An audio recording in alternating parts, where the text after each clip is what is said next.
Welcome. Support me by subscribing the channel. Also, like and share the video to keep me motivated to make more videos like these.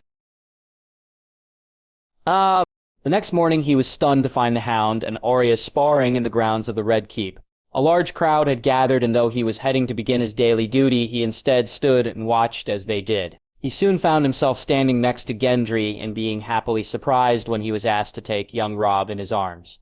"I find I'm most nervous when my wife fights, Davos," Gendry said as a way of explaining his reluctance to hold his son. "I'll take any reason I can to hold this little one, Gendry lad," he said, smiling and cooing at the babe, as he took him in his arms. Beneath him, an exhibition of swordsmanship like none other he or any of those present had ever seen was taking place. Not even when Arya had faced off against Brienne of Tarth had the difference in styles been this apparent. Arya was all grace and movement, speed and precision, while the Hound was anything but. He fought like a man possessed. Strength was his greatest weapon, and he used it as few men did. "What brought the spar on?" he asked, as he grimaced at just how truly both of them were going at each other in the yard below. "Rosier offered him a place in our household and all the chicken he could eat. Sandor said he'd accept only if she could beat him," Gendry said, smiling warmly at his wife as she took the upper hand. In a flash it was over, and the Hound lay on the ground, almost dumbfounded that he'd been beaten.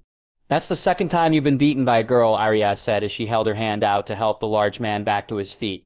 "You're not fucking girl, you're a wolf," the Hound said gruffly.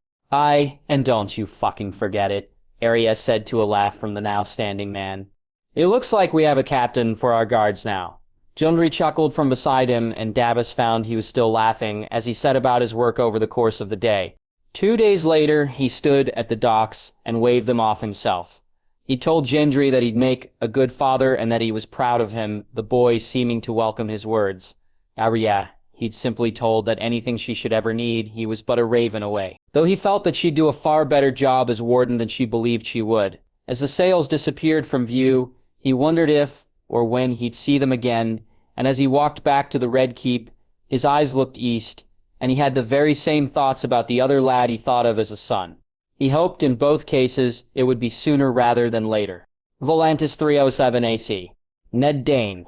While he'd been asked to escort the princess around the city before, something about this time felt different to him. He'd seen the king look at them both as they walked away from the Red Temple, which in of itself was unusual. Yet, it was how the princess, who was normally such a confident woman, seemed to be nervous today for some reason that truly showed this was not the same as the other times they'd walked through the city. So Ned had done everything he could to make her relax and to try and get himself to do so as well.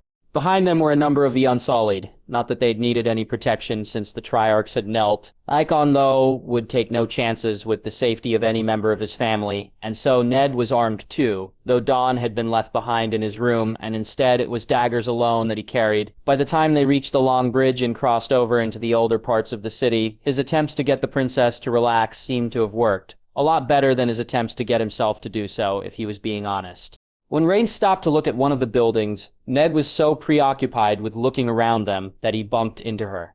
Something which led to her laughing at his embarrassment, and which in turn finally allowed him to relax fully. From that point on, their sojourn through the city was much different, and they spake of meaningless things. Ned found the sound of her voice to be almost melodic. At one point, Rain stopped to look at some children playing, and he saw a sad look come over her face that he longed to remove. Despite not truly knowing what to say, he did his best and hoped his words would suffice. "I rarely got the chance to spend much time playing when I was a child. I find I envy them their fun," he said as he offered her a warm smile. "I would have thought growing up in a keep," Rainsy asked. "Other than my aunt, who was some years older than me, there were few children. Since I was the heir of their lord, fewer dared to involve me in their games, either. Then before I knew it, I was squiring for Ned." "Forgive me, princess. My Lord Beric was a good man, and I mourn him still," he said, hating that his own sadness had come upon him suddenly. Aegon said he fell during the battle at Winterfell. Regia said, and it surprised him that they'd spoken of Beric. "He did. I was squire to him for many years, and at one point he was to be my good uncle, but the gods have their own plans that we are mere players in." "Now you sound like my brother," Rennie said with a giggle. I know all about the gods' plans, Ned, and so I'll tell you what I would say to Yakin were he here with me now. Princess? Rosier. Roxley's, he repeated, enjoying very much how her smile brightened up her face. The gods may decide our fate, but we decide how we face it, not they. We decide who we wish to face it with, us, and how we'll walk in this world until our time ends. They may have chosen when that end will be, but until then, we find our own joy. Have you found much joy in your life, Rosians? He asked, and her smile disappeared. I seek it now, she said determinedly. Then I shall endeavor to bring you as much joy as I'm able. The smile was back on her face in an instant, and he was almost stunned when she reached out her arm and bid him take it. He felt a shudder when he did so, and couldn't be certain if it had been him or her who'd made it. As they walked, she pointed out some of the buildings and what they were used for, and he just enjoyed the sound of her voice. Eventually, they stopped to eat some lunch, the Unsullied refusing to do so while on duty, much to Rhaenys' annoyance. Nothing she could say would make it so, though. They were far too dutiful and past, and not even the Queen herself could make them change their ways completely. As they ate, the conversation flowed, and Ned spoke of his travels, something that Rhaenys seemed most keen to hear about. He had visited some places that she herself longed to, and when he suggested that he'd show her any of them, he felt she was keen for him to do so. Dorne and Dragonstone were the two she wished to see most of all. Sunspear, the Water Gardens, and to his surprise, Starfall too. Winterfell was another place that she wished to travel to, it and the Wall to see where Aegon had spent most of his life. Ned felt that she had so longed to be a part of it that she now wished to experience some of it for herself.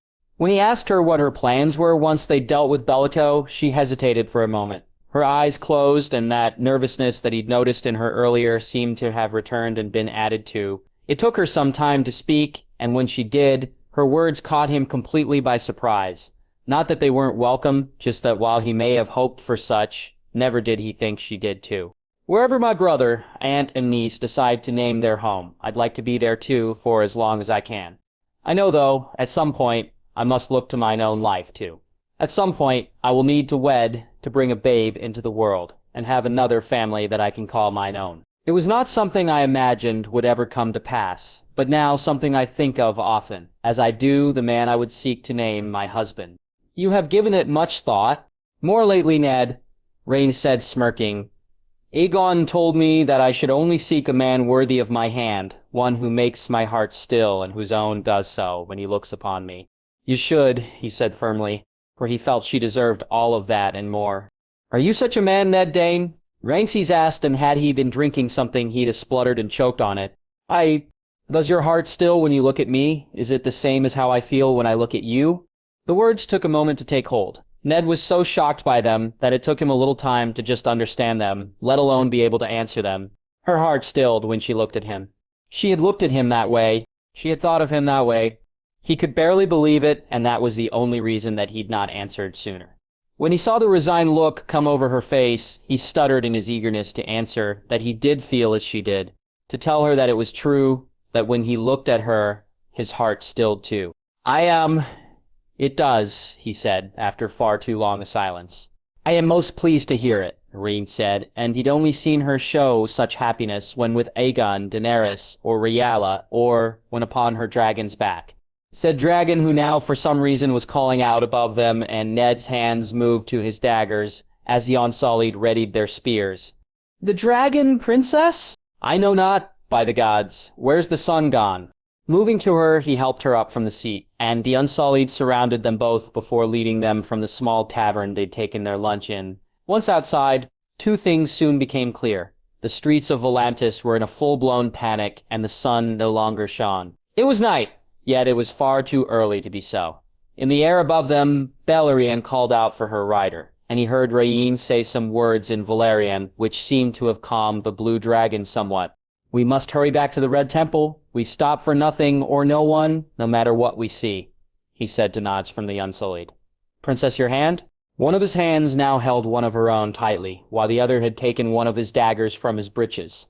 They moved swiftly, and at no point did Rhaenys falter or complain. At what point Ghost had joined them, he knew not, but the White Wolf cleared the path in front of them and led them back to the Red Temple unhindered. Whether or not they'd have managed to find it without Ghost help, well, that was something he could worry about on the morrow. The Red Temple itself was on full alert. Guards were stationed at every entrance, and the Red priests and priestesses were seeing to torches being lit before then, along with men of the Fiery Hand, heading out into the city itself. Aegon was waiting for them. When they walked up the steps, and after checking that Rhaenys was unhurt and whispering into her ear, he then moved over to him. A simple nod of his head was all the thanks he gave him, and it was more than enough for Ned. Rhaenys then took his hand again as they walked through the halls, and they found their way illuminated by many torches and lanterns. No words were spoken between them, but he felt her squeeze his hand more than once, and when he looked at her, she smiled at him. It was only when they reached the rooms that the king and queen had taken for themselves that Rhaenys and he actually got to speak more on what they'd talked about. "I hope you meant your words," Rhaenys whispered. "With all I am," he said, and then he felt her lips brush against his cheek. Lips that he would think about even after he took to his bed some hours later. Storm's End 307 AC. Sansa. This was what her life was meant to be. Warm baths, scented oils, silken dresses, and servants to call upon. When she was a girl, this was how things had been, and she'd grown so accustomed to it that she gave it no second thought. She would wake, a bath would be drawn for her, a maid would brush her hair, and then she'd make her way to break her fast. As she ate, she'd somewhat hold court with Jane and Beth, while her mother and father would shoot her approving looks. Then when she was finished with her meal, she'd set off to learn all that a lady needed to know. At first, her life in King's Landing had been more of the same, though with even more deference. People knew she was to be wed to the prince, and so would one day be their queen, and Sansa thought nothing about ordering them to do the most mundane of tasks. Later, when Joffrey proved himself the monster he truly was when things had begun to change. In King's Landing, then in the Eyrie, then back at Winterfell, Sansa had found that she was not the center of the world around her, and that people weren't there to serve her each and every need. It had taken until Jon had gone to treat with the Dragon Queen on Dragonstone for the life that she'd known once to again be hers once more. When she had served as Lady of Winterfell, for true was when she'd found things to be how they were supposed to be. It was but fleeting, though, and within moons her life had reached its worst point. Not just servants and the trappings of being a favored daughter of a major house were denied to her, but even worse, she was to fend for herself. Lesser food, less coin, no warm baths, or a proper wardrobe, all were denied to her, and she had feared she'd never know the basic comforts ever again. Rising from her bath, drying herself with a soft towel, and then putting on the silken cloak, she smiled as she moved to be readied for the day. "Do you wish your hair up or down, my lady?" the girl asked. "Down today, I'd like it braided," she said to a nod, and then she felt the soft strokes of the brush as it brushed away the tangles in her hair.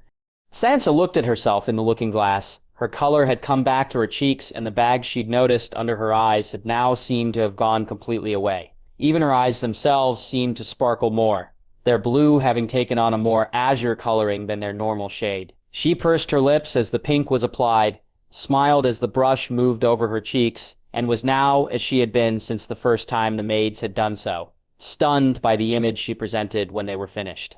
When she'd arrived here, she'd wished to look the maiden true, but had soon realized that it served her ill.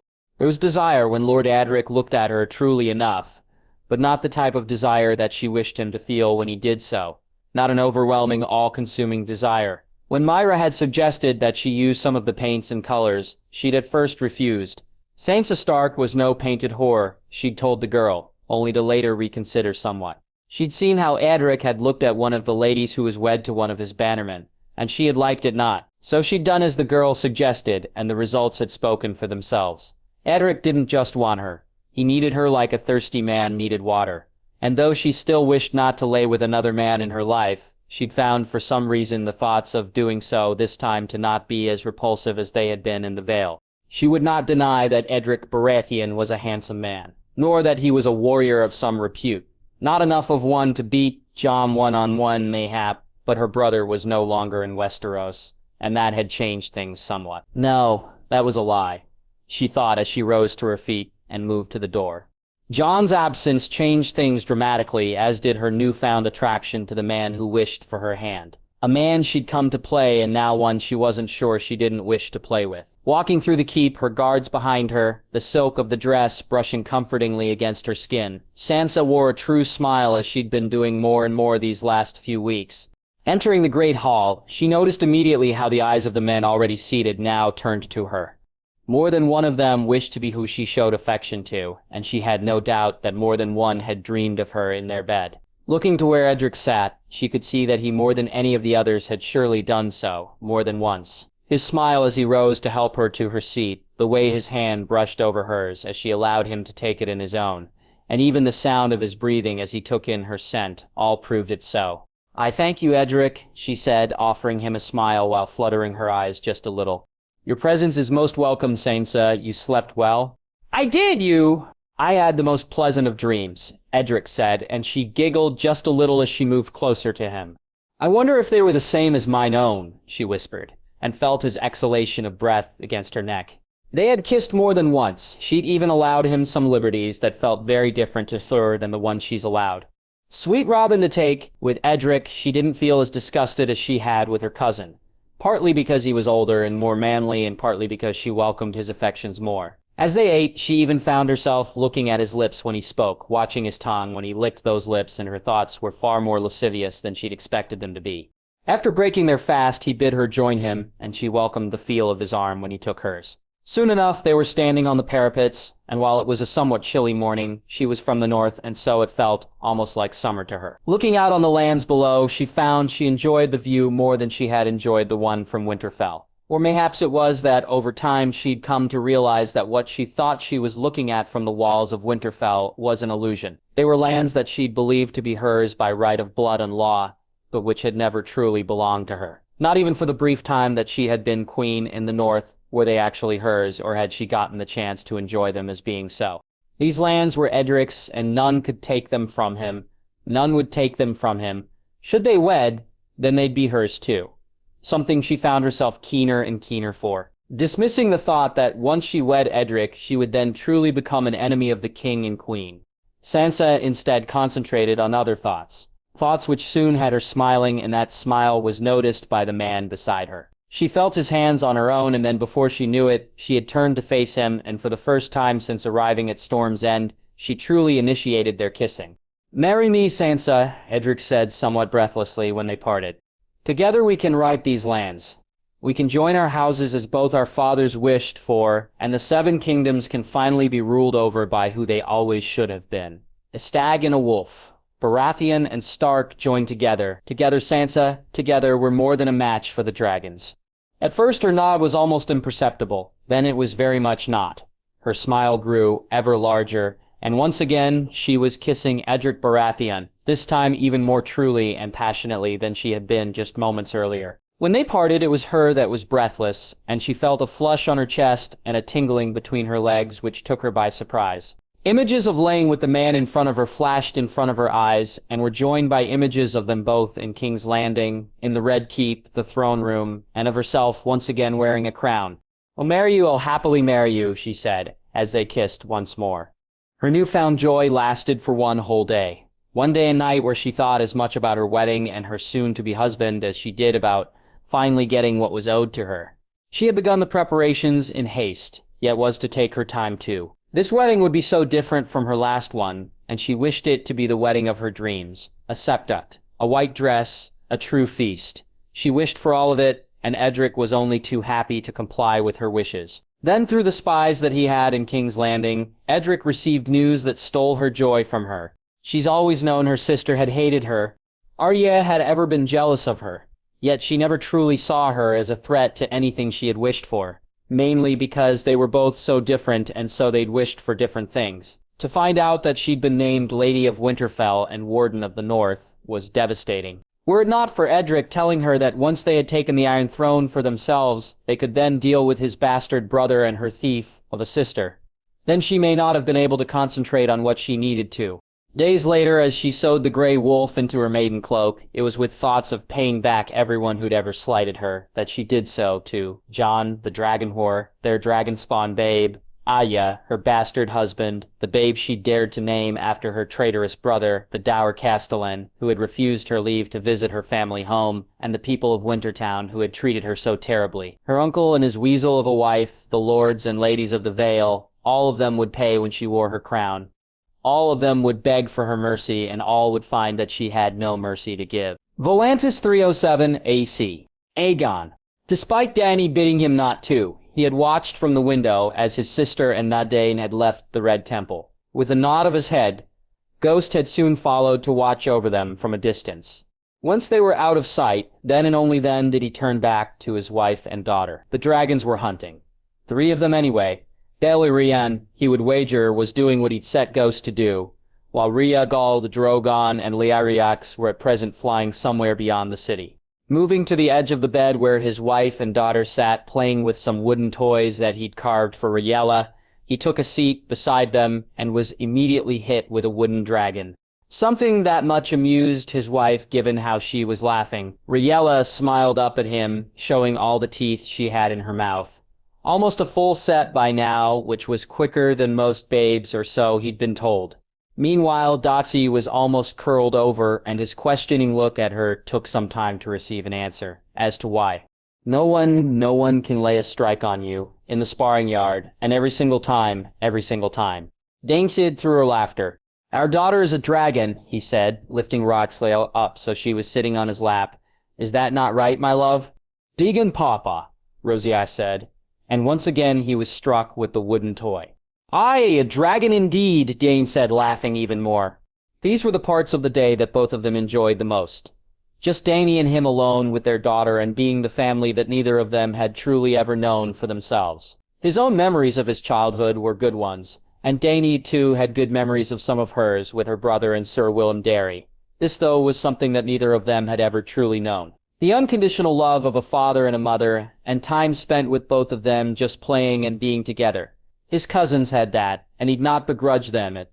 Arya, Gendry, and Robb would know it too, and so would Rhaella, on that both he and Dany had vowed. Hungry little dragon? He asked, and Roxley looked at him and smacked him in the head once more before Axelgain rose to his feet. We'll leave your mother to her giggles, shall we?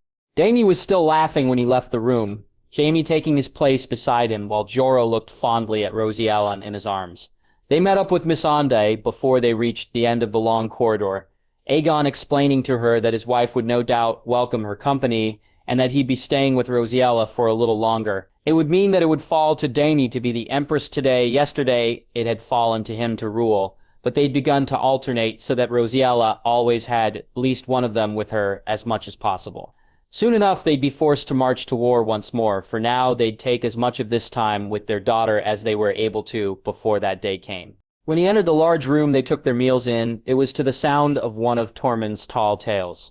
His truest friend took some time to see that he and Rhaella had entered, and so they'd taken their seats before Tormund moved to join them. As always, Rhaella's face brightened up when she saw the red-headed wildling move toward them. Aegon then found his own laughter coming when she called out his name. Mund.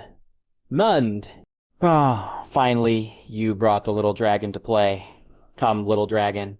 We can't have you spend too much time with King Crow. You'll forget how to smile. Tormund said, and despite his daughter wishing to go to Tormund, for some reason, Aegon held on to her a little more tightly. He felt it before it happened. Why that was he didn't know, but he felt it.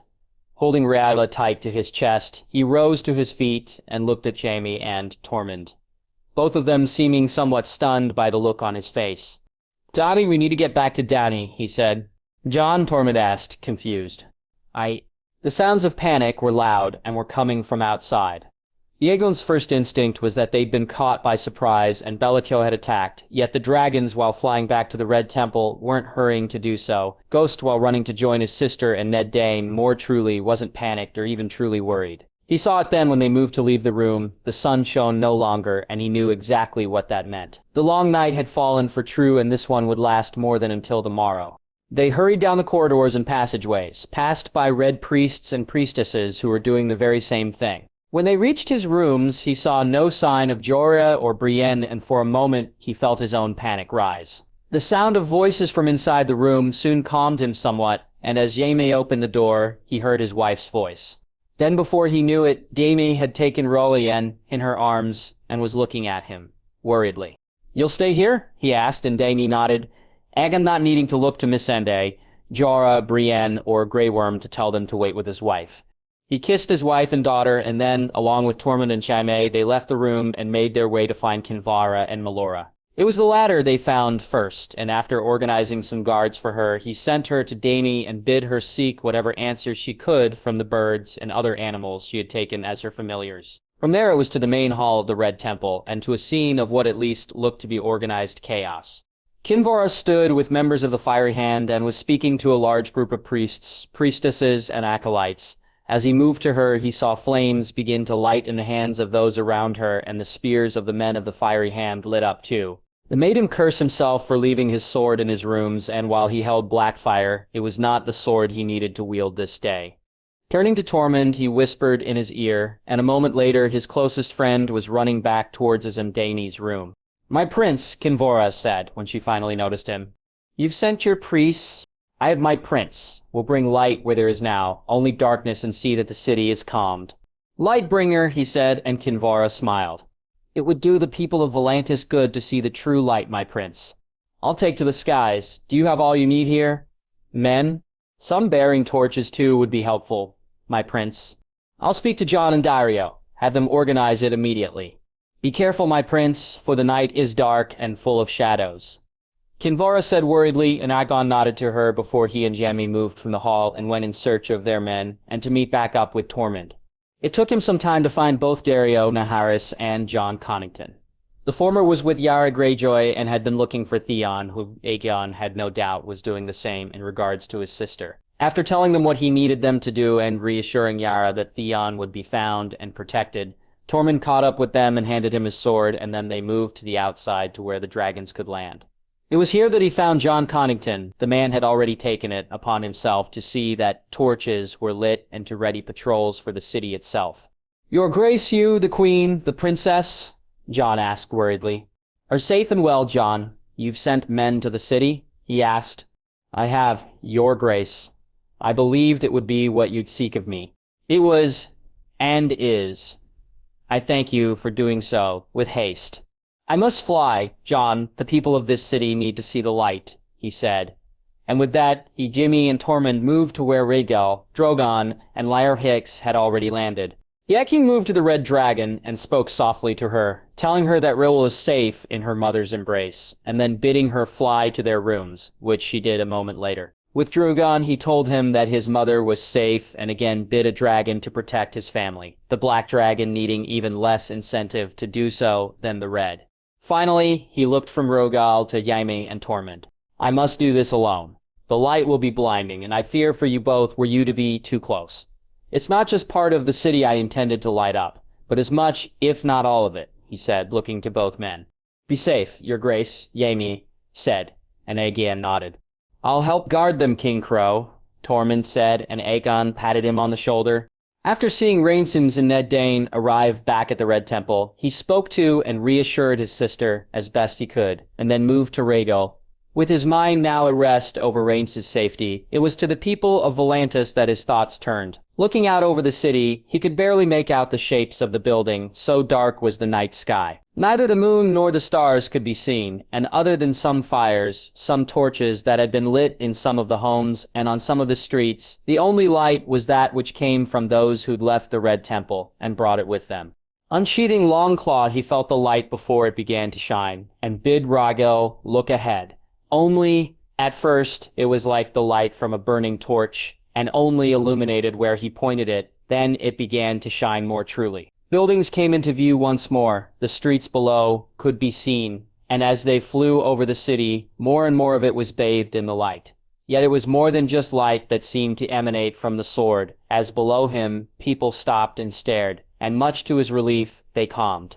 A sense of peace seemed to come over them. Their movements became less hurried and panicked, and as the men and women from the Red Temple reached them, Aegon felt that the need for him to show them the light from his sword was there if needed. So he flew overhead for some time before he then turned and headed back to the Red Temple and his family. The light from his sword had dimmed a little, and yet, looking to the city he'd left behind him, he could see the torches were now offering up their own illumination. Nowhere was this more clear than at the Red Temple itself, which seemed bathed in the light of thousands of lit torches and lanterns. More than enough to allow him to put his sword away and land. After he had thanked Rhaegal for his help, he bid the dragon go to his brother and sisters, and was then joined by Jaime Lannister, who had waited there for him to return.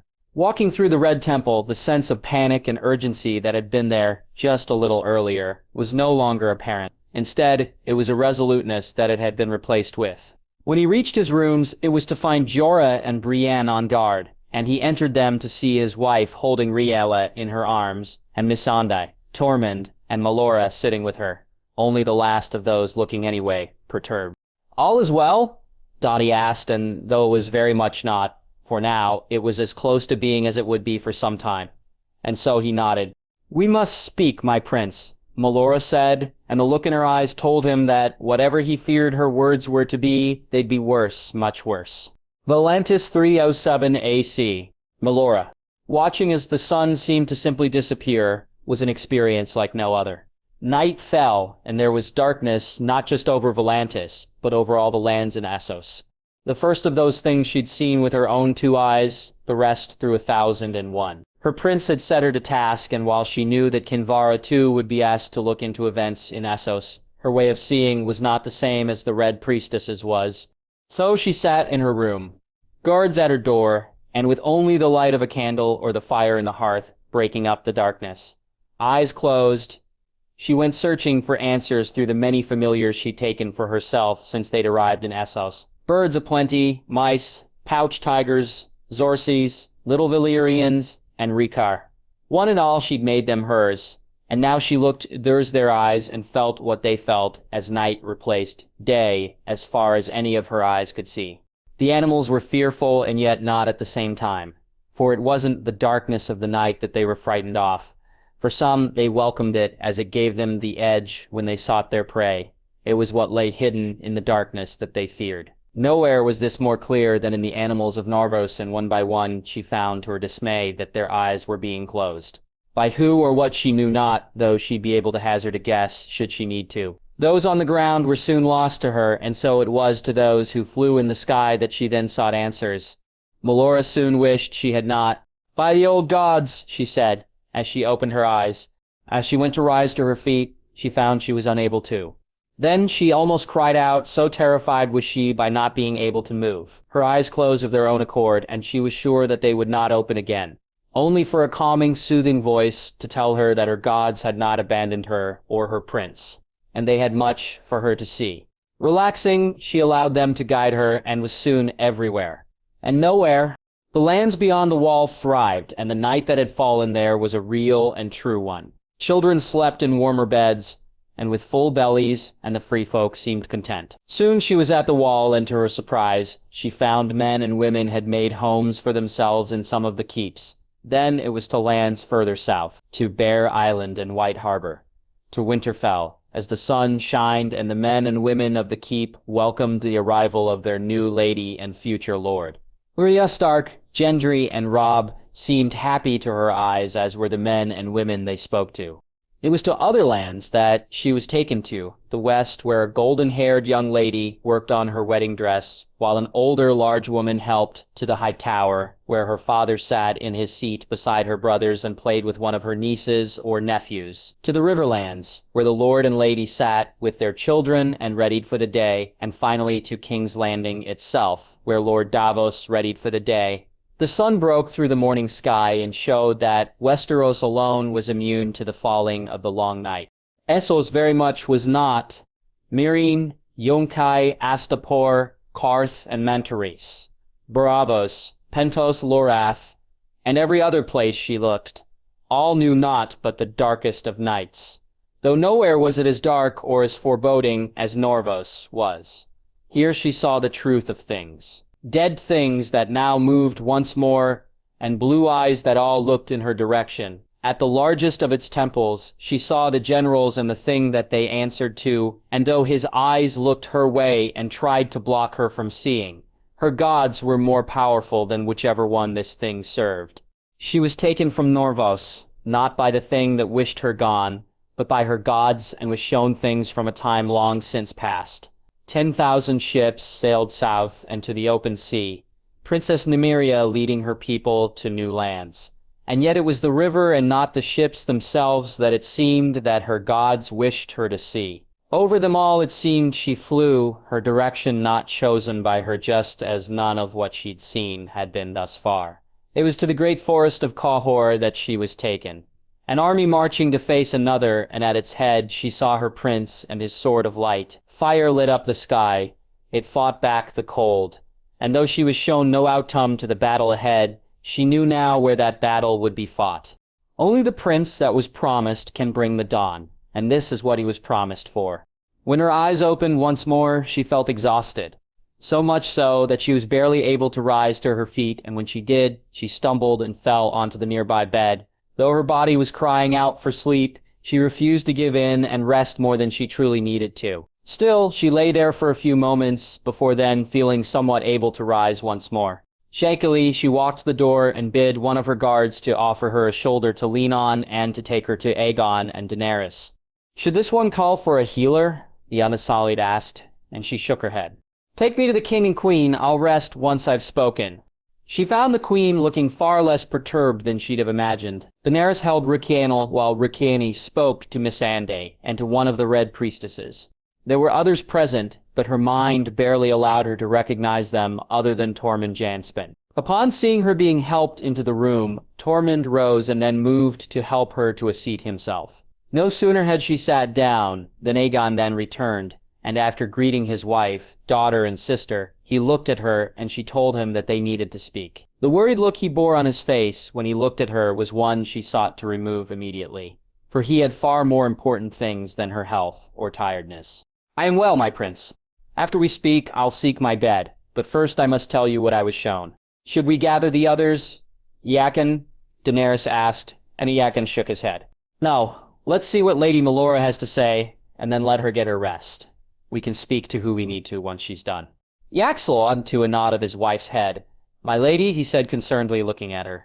It took her some time to tell them first of what she'd seen through her 1,000 eyes, and then what she'd been shown through her one. The worried looks on her prince and the others' faces were only broken up by her words spoken on Westeros. There was a great relief to know that it was only Essos that the long night had fallen upon, though soon enough those worried looks returned when she spoke of Norvos and Cahor and the 10,000 ships. "Arianne, her mother, thank the gods they and the Dornish army are here and not there," Rosier said.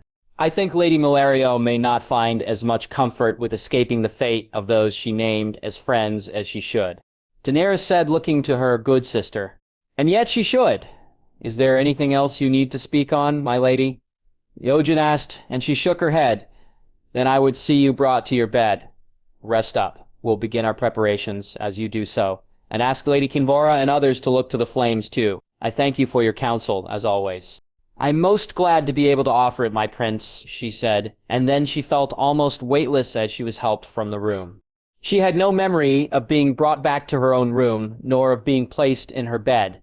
When she woke, it was to find she'd been dressed in the clothing she wore to sleep in, and she hoped it was a woman that had undressed her and not one of the Unsullied. Though she doubted any of them would have done so, reaching to the table beside her bed, she poured herself a large jug of cold water and drank it down in one swallow. Then she rose and dressed and went seeking her prince and the queen. What she found when she left the room now showed the truth of her visions. The darkness of the night sky was still present, though the lighted torches and lanterns provided more than enough light to see things clearly as she walked. Around here, it was clear that they were in the final stages of readying to depart, and she wondered how long she'd rested. It was Kinvara and not Aegon or Daenerys that she first saw, and the Red Priestess wore a smile on her face to see her awake and moving without any aid. "You are recovered?" "I am. How long?" 4 days you rested. Much has happened since then. As you see, the prince is ready to lead the fight to end the Bloodstone Emperor once and for all, Kinvara said, almost joyfully. "You've seen this fight?" she asked, and was answered with a nod of Kinvara's head. "And the prince's victory?" "Rosier has not gifted me such. No, but my faith lies in the prince, and with the 3 heads of the dragon, I have no doubt they'll see the dawn is brought back to these lands, and that the evil that seeks to rule over them will find no glory or respite. I pray you're right. Prayers are all we can offer, Lady Melora, to my God and to your own." After speaking to Kinvora and then to the prince and the queen, it was to food that she was taken to, and she ate voraciously. 2 days later, she stood on the bow of a river ship, one of more than 1,000, and along with their own ships, one that would take them some part of the way to Cahor. The army they had amassed behind them had been swelled by the addition of some of the tiger cloaks who wished to fight for the king, queen, and princess who had freed them. In the air above them, 4 dragons flew, and only one of them was mounted. Aegon led the way, and Lightbringer illuminated the river in front of them, and Melora thought it an awe-inspiring sight. Closing her eyes, she prayed to the old gods that they would protect her prince and all those he cared about. She offered her life for any of them, and she meant the words completely, though the words she heard back offered her only some comfort. You have many years left to serve us, Melora, of the High Tower. Many sights yet to see, and your life is not one we shall give up easily, nor are the lives of our chosen. Storm's End 307 AC. Edric Baratheon, he'd waved off the protests of Sir Andrew and his other advisors. Ignored their words of warning and their advice that told him not to do what he was about to. Their concerns and worries may be valid, but they were the concerns and worries of lesser men. Had this been another time and another place, then he'd still have been the meek and scared boy who did as he was told. Edric was no longer that boy, and yet a little fear was a good thing to have. His father had no doubt felt some of his own when he began his quest for the Iron Throne. Jon Arryn and others close to him had no doubt told him what would happen should he lose, and yet his father marched, fought, and won. He was nothing if not his father's son. And in proving that, Edric had done something even his father hadn't been able to accomplish. He'd taken a wolf for his bride. Their union would be a song that was sung even more truly than those of the dragons. The story that would be spread from kingdom to kingdom would one day be as famous as Florian and Jonquil. Not that Edric was under any illusions that he and Sansa Stark were some great love story. While he did have feelings for the woman and her beauty did make him wish to bed her, he doubted that he'd ever keep to one bed during a marriage to any woman. He was his father's son after all. He threw with a wry smile. It was her name and the symbol that their marriage would send that truly excited him, even if he wished that he'd approached her before she'd fallen so far from grace. Had she still been Lady of Winterfell, then they'd have 2 kingdoms to their name, straight away. 3 or mayhap even 4 with her uncle and cousin taken into account. Though Robin Arryn's death was something he both welcomed and very much did not at the same time. Alas, he'd set his sights higher, and Sansa had tried to take on the dragons alone. She tried and failed, and though that should give him pause, it very much did not. A woman alone was never going to be able to take down the Targaryens and stop them from creating a dynasty to rival the one that had come before them. No, just as it had been needed to take down Aerys and see Rhaegar Targaryen in the ground, it would again take a union of wolf and stag. As he stood and buttoned up his coat, Edric vowed that just like his father had done, he too would put a dragon in the ground. "My lord, it's time," Sir Tristan said, and Edric turned and nodded to the older man. "Sir Andrew is with my bride?" he asked as they walked from his chambers. "He is, my lord. He awaits your signal." "Send it," he said firmly, and Sir Tristan left his side, allowing him to walk to the sept alone. It was a large wedding, despite the worries that Sir Andrew and others had expressed. Edric had refused to listen to them when they had told him that if he was set on this course of actions, it would be for the best to be done in secret. They had completely missed the point of things. The realm had to be aware of the wedding. It needed to be able to look and see the alternative to the dragons that sat on the throne. All its lords and ladies had to be aware that there was a better choice to name as king and queen, and so his bannermen had been called, and the ravens were ready to fly bearing the news. His betrothed had worried somewhat about how open he was being as well, though she'd welcomed it too, given how much more intense their kisses had become.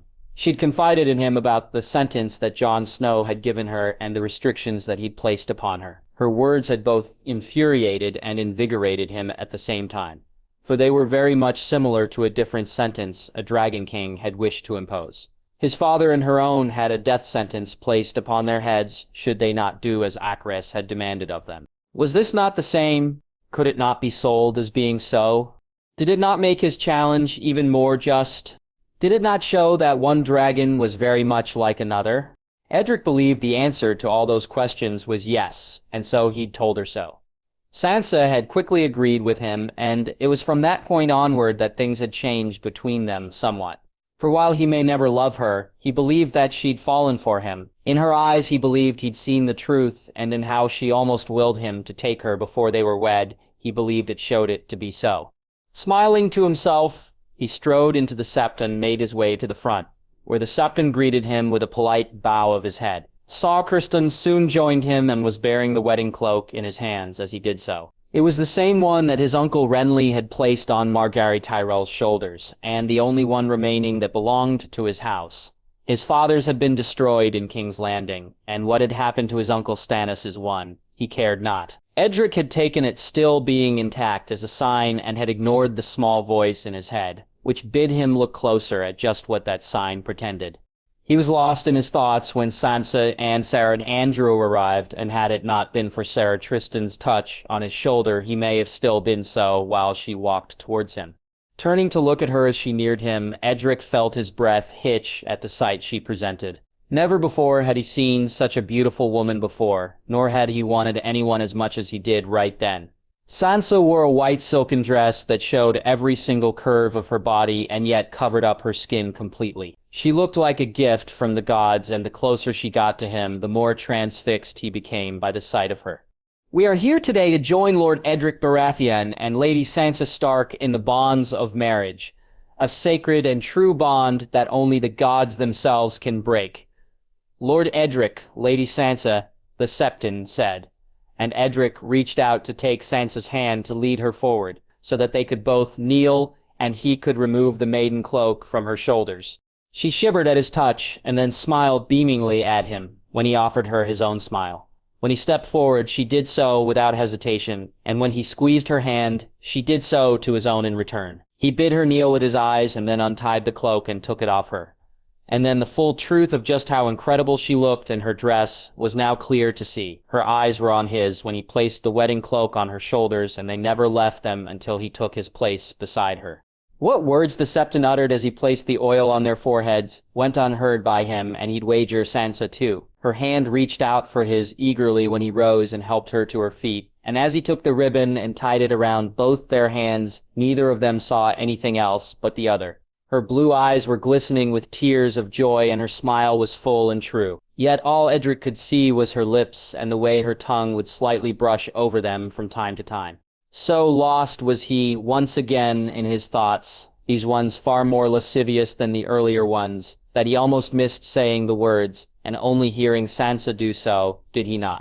Father Smith, warrior, mother, maiden, crone, stranger, I am his, and he is mine. From this day until the end of my days. Sansa's words filled his heart with something he'd not known before and made his own sound and feel that much more true. Leaning forward, the world around him stilled as he kissed her lips, and though it was but a brief one, it was one filled with the promise of what was to come. Again the Septon's words went unheard by him, and it was only after they'd left the Sept and were making their way to the feast that he felt able to concentrate or think about anything but he night to come. He would need to take note of how those in the room truly felt about his marriage and his bride. He would need to make sure they were or would be as resolved as he. For while tonight he'd lay with his wife, on the morrow word would have reached those around the realm, and a war would have begun. A war that would, as his fathers had before him, bring him a crown and see him named a king. Winterfell 3007 AC. Arya. This had never been the life she'd wished for, nor was it something she'd ever expected would come to pass. Not even in her darkest days after her father, mother, and brother had been murdered and she'd been alone and scared, had she ever even considered this. Never in any of her plans for vengeance and justice did she imagine herself leading the North as its warden, not even in order to see that vengeance and justice enacted against those who'd taken her family from her. In her mind it had always been Bran or Rickon. Sansa, and more often than not, Jon, who led the North while she would be a lone wolf who'd seek her own small piece of what was owed to her. Or she'd be by any or all of their sides, while they led the fight that brought them all they wished for. Over time, as she got older, wiser, and more traveled, Arya refined her thinking. She would take blood and breath from those who'd harmed her family, and would then see her family restored to their rightful place. Though it was never to be a place where she would stay for long. Now it was to be a place where she grew old and eventually died, and she wasn't sure how she truly felt about it. In King's Landing, she'd listened as Davos had advised her, and she hoped that in the days, weeks, moons, and years to come, that she'd remember that simple advice. On the ship, as they sailed to White Harbor, she'd spent more time with her babe than thinking about what her life would soon consist of. Even after they arrived in the city and they were feted and feasted by Lord Wyman and she was named the Lady of Winterfell and Warden of the North, by good and true men that had once followed her father into war. Arya thought little on what was to come. Her conversations with Lord Wyman were a front that she put up. Her ideas and thoughts for the future of the North were not her own, and had come from conversations she'd had with Jon about what the North needed. Conversations that had taken place when she had no intent to be the one who'd need to set those policies in motion. Briefly, she'd considered giving it all up and asking Gendry to take her somewhere far from here, only to then look to her son and understand that it was more for him than for her that she was doing what she now was. One day you'll rule over all these lands as its warden, my son. When that day comes, I promise there will be no man better prepared or no lands more protected and ready for any threat it faces than you or these, she whispered softly to Robb as he lay in his makeshift crib. Lord Wyman had welcomed her plans, had begun to make moves on some of his own, and was more than pleased with the coin she handed him to see certain things were done and done quickly. A northern fleet was to be built, one that was ostensibly for trade, but was ready for war. Never again would the North be a land with no true naval power, and in the world that her brother, good sister, and niece were building, trade with Essos would be more than open to the North under hers and then Robb's rule. In Wyman Manderley, she'd found a man that her brother trusted, and so one that she could too. A man who had not only given up the role that Jon had given him without any question, but who'd done so happily. He'd confided in her that it had felt wrong for him to not serve a Stark and for the North to be a land devoid of wolves. Something that had pleased her and yet not at the same time. For it made her remember that Nymeria was out there somewhere, living the free life that Arya had once desired more than anything in the world. They were now a little over a day away from Winterfell, and she knew these lands well. So after making sure that Robb was warm and comfortable, and checking that Gendry was actually asleep, she dressed and walked from the tent. Sandor was by her side in the blink of an eye, and though she frowned at him, both he and she knew it was but a front. As they walked side by side in silence, she felt something call to her, a presence she had felt only once in the last few years, and it bid her come to, and come now. "I need to go alone," she said, turning to Sandor. "Go fucking where?" "She's here. Nymeria's here," she said excitedly. "Fucking wolf girl," Sandor muttered under his breath, though she barely heard him as she was long gone by that point. Yaxlia ran as if she was a girl and not a woman grown.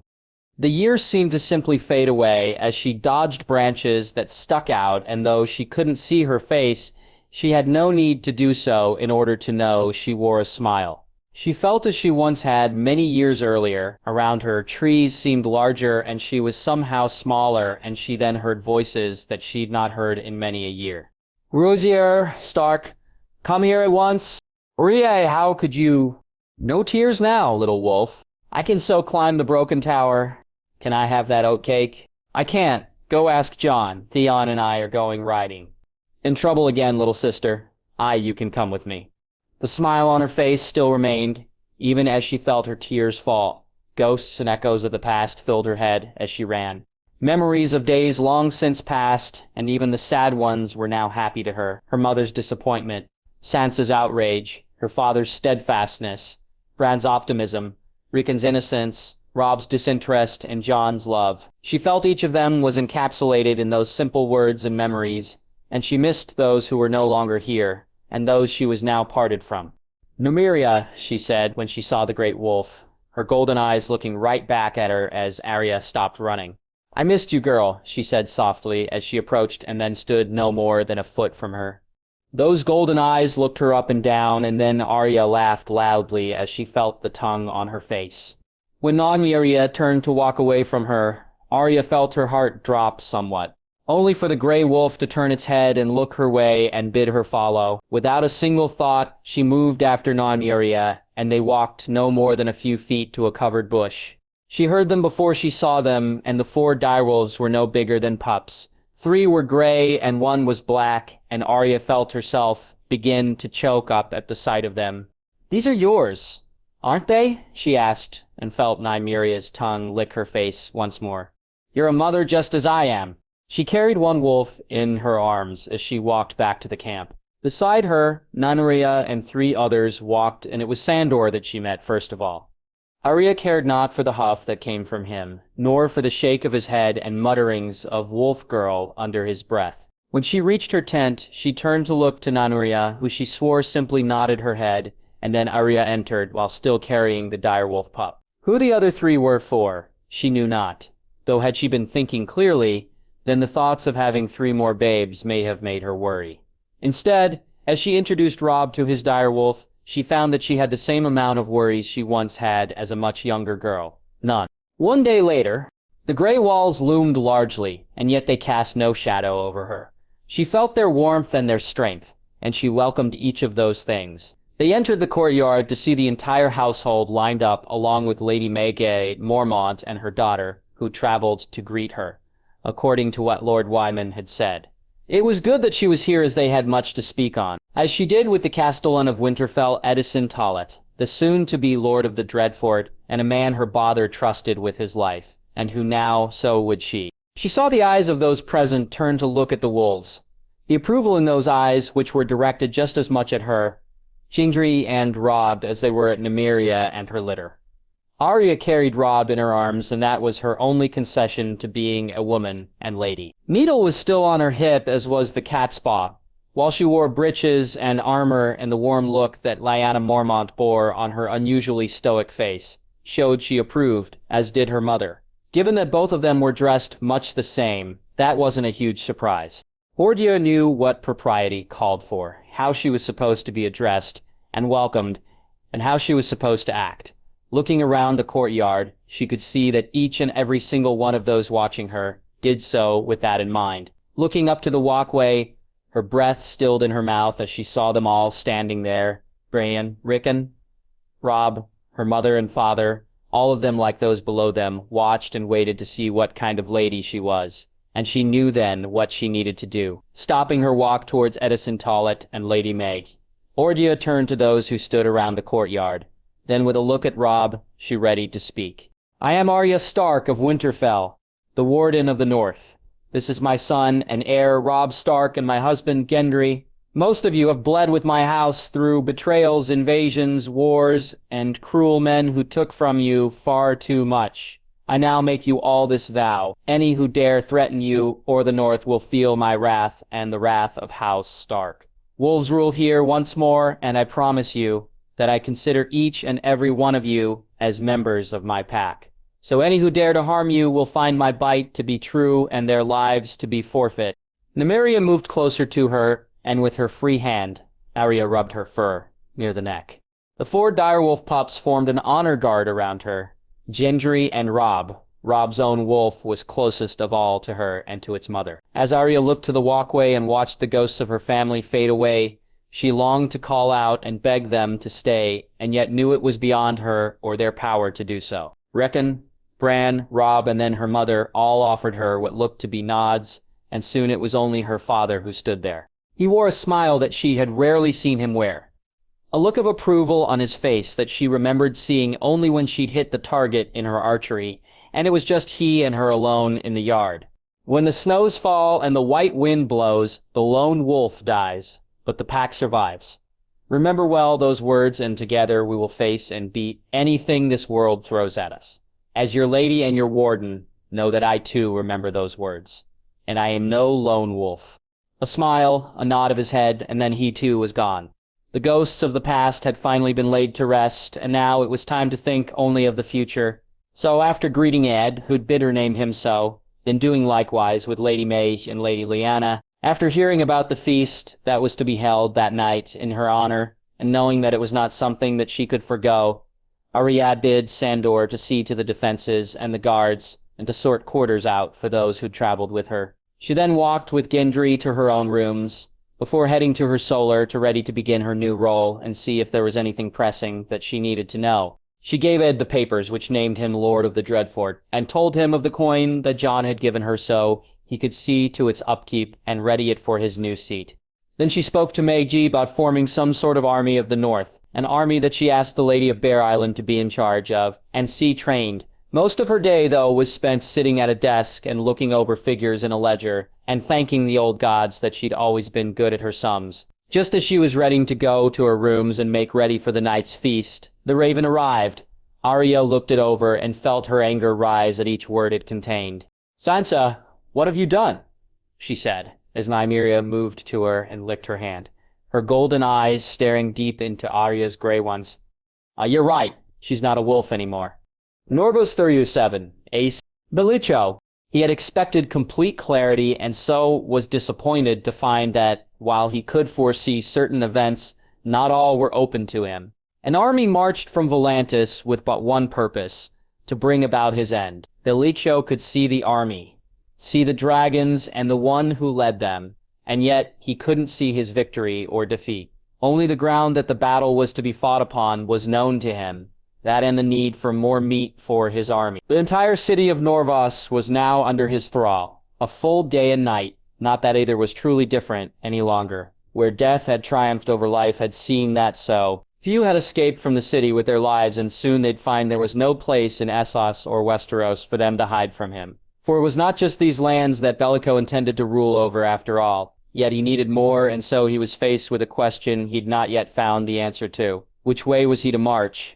A voice inside him, one that he'd once known to be his own, bid him march north to Lorsan Bravius and to take both cities for his own, before then, and only then, looking south. That voice was shouted down by a much louder one that demanded that he end the one remaining threat to the empire he'd rule over. It bid him march south to Kugar, to arrive at the city long before the dragons did, and that in the army he'd already gathered would be more than enough. This was the voice he listened to, and so he called his generals to him and bid them make ready. Belicho knew the living had needs. They would tire, rest, eat, and be slow while his army would march relentlessly.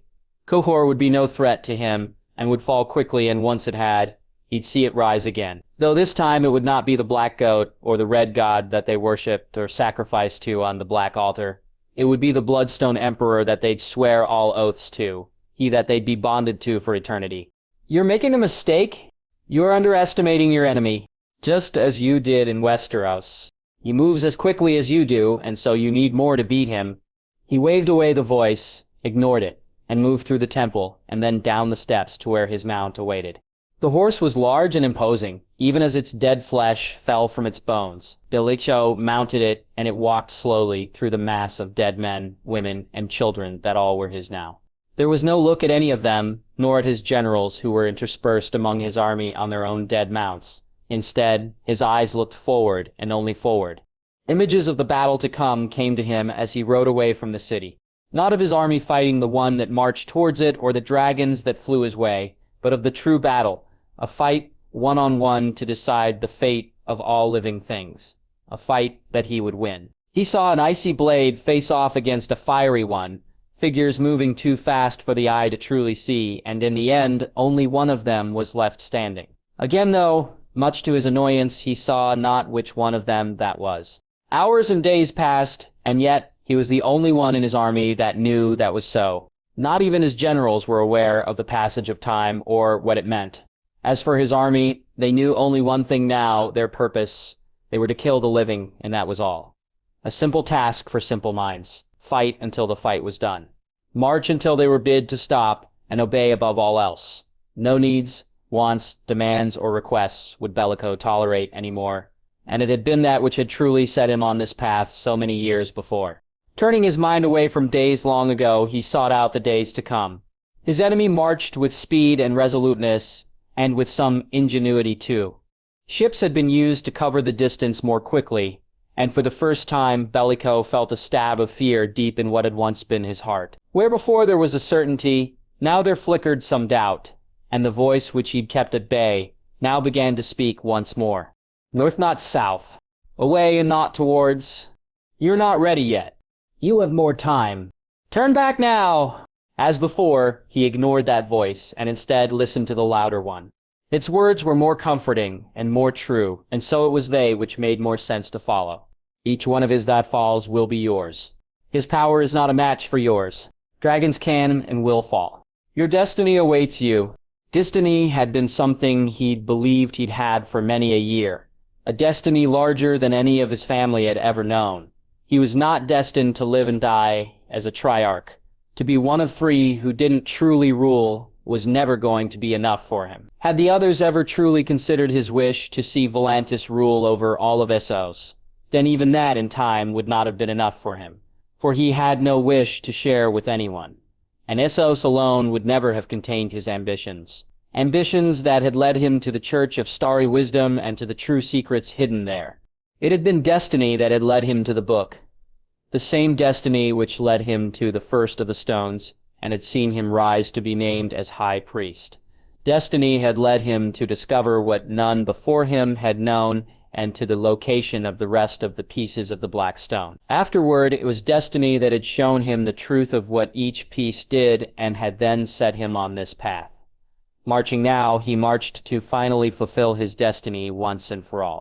You are destined to rule over all, destined to bring death not just to these lands, but those further away. Westeros, Sadios, Olthos, Planetos, you are destined to be emperor over all life. You are destined to fight and kill the Dragon King.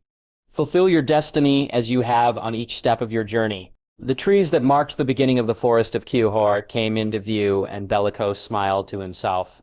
He was right to march south, right not to doubt himself, for to march north was a craven act, and he was afraid of no living thing. His path had led him here, and it had been one he'd walked for many years. He'd waited long enough to fulfill his destiny and to become who he was always born to be.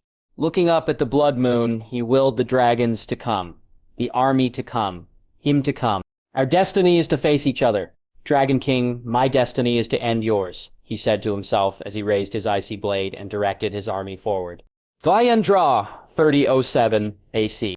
Ned Dane, he had done his best to comfort one princess while really wishing to, and then finally getting the chance to comfort another. Princess Brienne had been both furious for and worried about her mother, and he and Brienne had done their best to be there for her. When she'd asked him to see to the men of Dorne, he'd done so immediately and found them to be more than ready for the fight to come. Though, in truth, it wasn't actually the fight that threatened their morale or risked robbing them of their courage. The darkness of the night and its never-ending nature would be what was the reason for either. After seeing to his countrymen, it had been to the princess he truly wanted to spend time with that he went to. Ned was lucky enough to find her by her dragon's side, where she spent much of her time. With a nod to Siriemi, he moved behind her and waited for her to notice him. Upon hearing the sniffling sound of her soft sobs, he placed his arms around her and felt her lean back into his touch. Just the feel of her in his arms, along with the smell of her hair, was enough to ensure that his own resolve never wavered. I find at times that despite how brave I wish to be, my courage deserts me, Rosianes said softly. As it does us all, Rosianes. His Grace said something to me once, something his uncle would say which I find is as good as any in making moments like this fade away. I'm surprised at that. Aegon rarely speaks well on his uncle. True, this though is something that I think he feels apt. What is it? She asked as she moved from his embrace to face him. You can only be truly brave when you're afraid, Ned said, though that wasn't actually the way the king had spoken the words to him. And you? Are you scared? Rhaenys asked, her hand now touching his cheek, and Ned leaning into that touch. No, I'm resolved. I have faith in my king and queen, he said as he took her face in his hands and tilted her head so she was looking directly into his eyes. And my princess. Who kissed who, he knew or cared not. It was what both needed, and it went on for some time. Had it not been for the cough from Sir Jaime, then they may have forgotten where they were or who might see them. Not that either was hiding their affections when around others, but more they did it sometimes when Aegon was close by. Something he was now. I thought I'd find you here. Aegon's voice called out from behind them. You were looking for us, Rhaenys asked. Time to scout ahead, and Dany is with Rhiatsa. Ned can come too if he wishes. He began, only for Rhaenys to look at him, and his words turned to a nod instead of an excuse.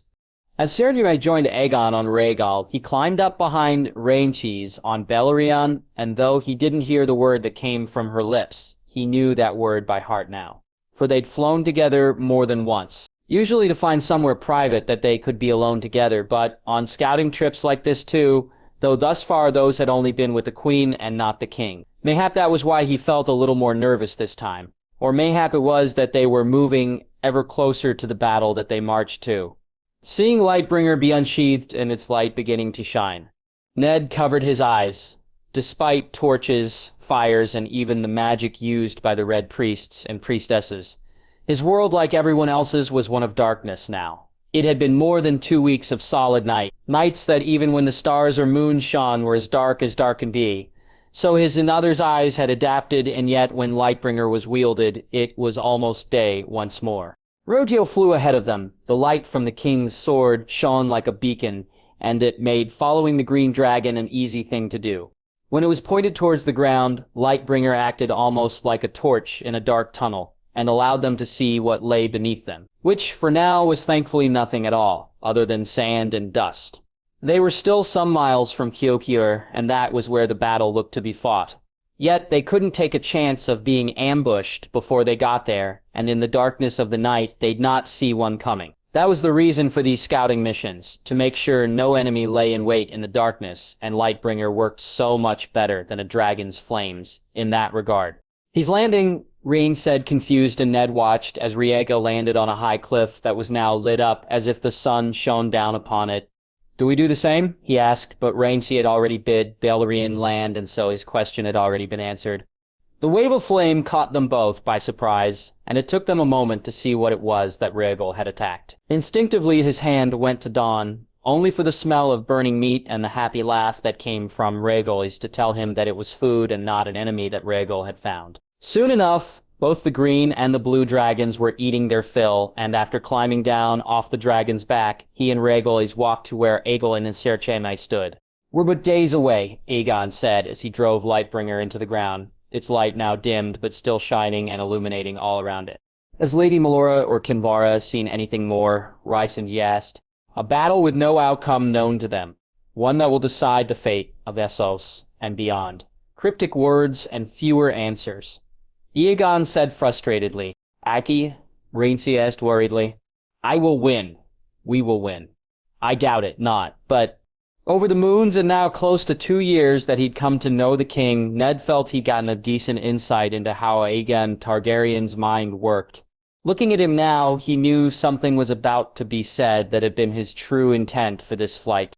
Steeling himself, he moved closer to Rhaency's and waited for the king to speak. "If the battle goes badly, and if things look lost, then I need you both to promise me something." "Aegon..." Rhaenys moved to take her brother's hand in hers. "Promise me, Ray." "Ned, I need your oath on this, or I fear I'll not have the resolve to do what must be done." "Anything, Egg, anything you need of me," Raxley said, determinedly. "Me too, your grace." "Aegon, Ned, make your promise to me as a man and not a king." "Aegon," he said to a small nod of Aegon's head. "If things go badly, if it looks lost, should I or Dany not be able, you take Raxley and you fly to Westeros. You ready them for what's to come, and you fucking fly as fast as you can, away from here. Egg, promise me this, I beg of you. Promise me this." The light from the king's sword began to flare up, and Ned swore that he could see tears in Aegon's eyes as he pleaded with his sister to give him her word. When it came, it was immediately followed by his own, and rarely if ever had Ned seen such relief on someone's face as he did right then. Then in the blink of an eye, the man that Aegon had just been was now gone, and in his stead the king had returned. "I will beat them. I will end him. I am ready," Aegon said before he hugged his sister, and then moved to embrace him as a brother by choice, if not one by blood. Ned saw Rhaenys wipe her own eyes, and he wished to go to her, but Aegon held him firmly, and he whispered words in his ear that once he was finished uttering, Ned knew he had no choice but to adhere to. "With my life, your grace." The flight back to their camp was a quick one, and once they reached it, Aegon left him, Ser Chemai and Rhys to make their way back alone. Rhaegal and Balerion had carried back food for Drogon and Lyorhax, and the two dragons now ate their fare hungrily. When Rhys reached out her hand for his, he gave it gladly, and they walked back to the camp hand in hand. "What did my brother ask you?" "To protect you above all. He will win, as he is up to now. This is not the end of our story. No, it's just the beginning." They were married the next day, or night. Time no longer had any true meaning, and it was something that they both wished for. Originally, they'd planned to wait, to wed once the battle was done, and though they both believed they would win, life was too damn short and too full of unknowns to leave it up to fate or chance. Aegon acted like a different man. He was happy and jovial, and he behaved as if he hadn't a care in the world. Whether he truly felt that way or did so for his sister and wife's sakes, Ned couldn't be sure, though he believed that whatever doubts the king had were doubts, that he held no more. Laying in his bed with his new wife, Ned felt no such doubts. Whatever he needed to do to keep her safe was what he would do. Nothing and no one would take her from him. On that, he vowed, and as he finally drifted off to sleep, he whispered almost the same promise to her that he had made to Aegon. With my life, my love. Goyen Drohel 3007 AC. Tormund. There was something off with his friend. Each time he looked his way or was around him, Tormund could sense it, try as he might to make him laugh or not think too much about the battle to come. It was still there regardless, not his wife, sister, his time with Ghost or his dragon, and not even when Tormund would see him hold his babe in his hands could he see Jon Snow be at peace. Given what they were marching to face, and their experiences of what sort of battle that would truly be, he could understand it somewhat. Yet, even then, Jon Snow had seemed far more assured than he was now. Biding his time, Tormund watched and waited. He drank with the Dothraki, and to all he looked as if he was his normal self, but in truth, his attention was always on Jon Snow's actions. On the 6th day of their march, he could wait no longer, and so, when his friend headed to where the dragons rested, Tormund followed after him. He found him there, speaking softly to the green dragon, the big lady standing as his guard, and she offered him a small bow of her head as he walked by her and stood next to his friend. Jon was speaking words that Tormund knew not. The same words that he'd hear the Dragon Queen speak from time to time, as well as the cockless soldiers and some of those who named this land their own. His hands were brushing softly over the dragon's head, and while Jon was still not fully at peace, this was as close as he'd seen him be so, these past few days. Listening to the sounds that came from the green dragon, it was clear that it was very much welcoming his friend's words and touch, and so Tormund waited until he was noticed before moving forward. "Stealth is not your talent, Tormund," Jon said with a half-chuckle. "I was built for power, not for speed, nor sneaking around," he replied. Even in the darkness, he could see the circles under Jon Snow's eyes. The tiredness in them reminded him very much of how he'd looked when he'd been brought back from the dead. It was a rare sight that he'd not seen much of since the Dragon Queen had come into Jon's life. One that took him back to the battle they fought in before they ended that Bolton cunt, and it was not one he liked seeing now or then. "Speak to me," he said bluntly. "Tell me what I can do," he pleaded. "Would you leave if I asked you?" Jon asked, surprising him completely, and Tormund shook his head almost instinctively. "Hey, I didn't think so." The soft smile on his friend's face belied the weariness that the words were spoken with. He heard the loud sigh and then was bid to follow while the big lady was sent back to camp. They walked around the edges of the camp while the torches that burned offered them some light, but not enough. Beside him, Jon seemed to almost be taking in each and every face he saw, and seeing this, Tormund truly began to worry. If Jon Snow doubted they could win, then they were truly fucked. Yet he was soon to find it was not that which worried his friend, or not truly that. "I never fear a fight, you know that," Jon said, after some time walking together. "Aye, I know. From Hardhome to Winterfell, King's Landing, and to here, not once have I been afraid of not seeing it through to its end. Nor have I worried about falling. I shouldn't be here, and so each day I've woken and felt my heart beat and took a breath deep into my lungs has been a day more than I was owed." "Jon, when I met my wife, when I realized I loved her with all I am, I worried then, not for me, but for her, and for what may happen to her, should I fall. When I got Arya back, when I was finally reunited with the little girl who I loved with all I was, I worried then, rosy-eyed, meeting her and knowing deep in my heart that she was truly my sister. I worried then, I worry for my family, and those I care about. Tormund, I worry for you, my friend." And yet, Tormund was stunned to see Jon Snow wipe his eyes, and he almost turned away to give him some privacy. Seeing the look on his face when he did not, Tormund wished he had. For if before he'd thought he looked lost, now he looked broken. "My daughter, Tormund. Rosio, each night I try to sleep, and when I do, the dreams begin, and they are worse than any nightmare I could ever imagine. I can almost live with the loss of every single person I love, but the loss of her, it threatens to break me. The mere fucking thought of it threatens to break me." They were standing by a tree, and Tormund looked on as Jon Snow began to pound it with his fists. The anguished sounds that came from his mouth as he did so were ones that almost brought a tear to Tormund's own eyes, and would have done had he not needed to remain stoic. Instead, he waited until his friend had punched himself out. then placed a hand on his shoulder and led him to some raised ground a little distance away. Helping Jon to sit, he took a seat beside him and was grateful to see Ghost move and lay down next to them. "You know the little she-bear is mine, right?" he asked to a nod of Jon's head. "I felt it too. You know, the fear you're feeling. Each time I looked at her as the dead marched, I felt it. Then a fucking dead giant attacked, and I saw it come close to ending her." It almost. He stopped and composed himself and found Jon Snow looking at him keenly. "You want to know what I felt in that moment? Rage. Pure fucking rage, and it was a beautiful thing, Jon. A truly beautiful thing, for it gave me the strength to face a giant and to save my little girl," he snarled. "I seek that for myself, Tormund. I know it's in me. I've loosed it before, and yet each time I seek it, my fear is all I find. Ask of me whatever you need, Jon. Bid me do whatever it is that removes some of that fear from your heart. I'll stay with her. I'll not fight against the dead unless they come our way," Tormund said when Jon couldn't speak the words. "I've asked my sister and Ned Dane to take her from the field, should things go wrong. You'll go with them. I'll go." He looked on as Jon rose to his feet and then helped him to his own.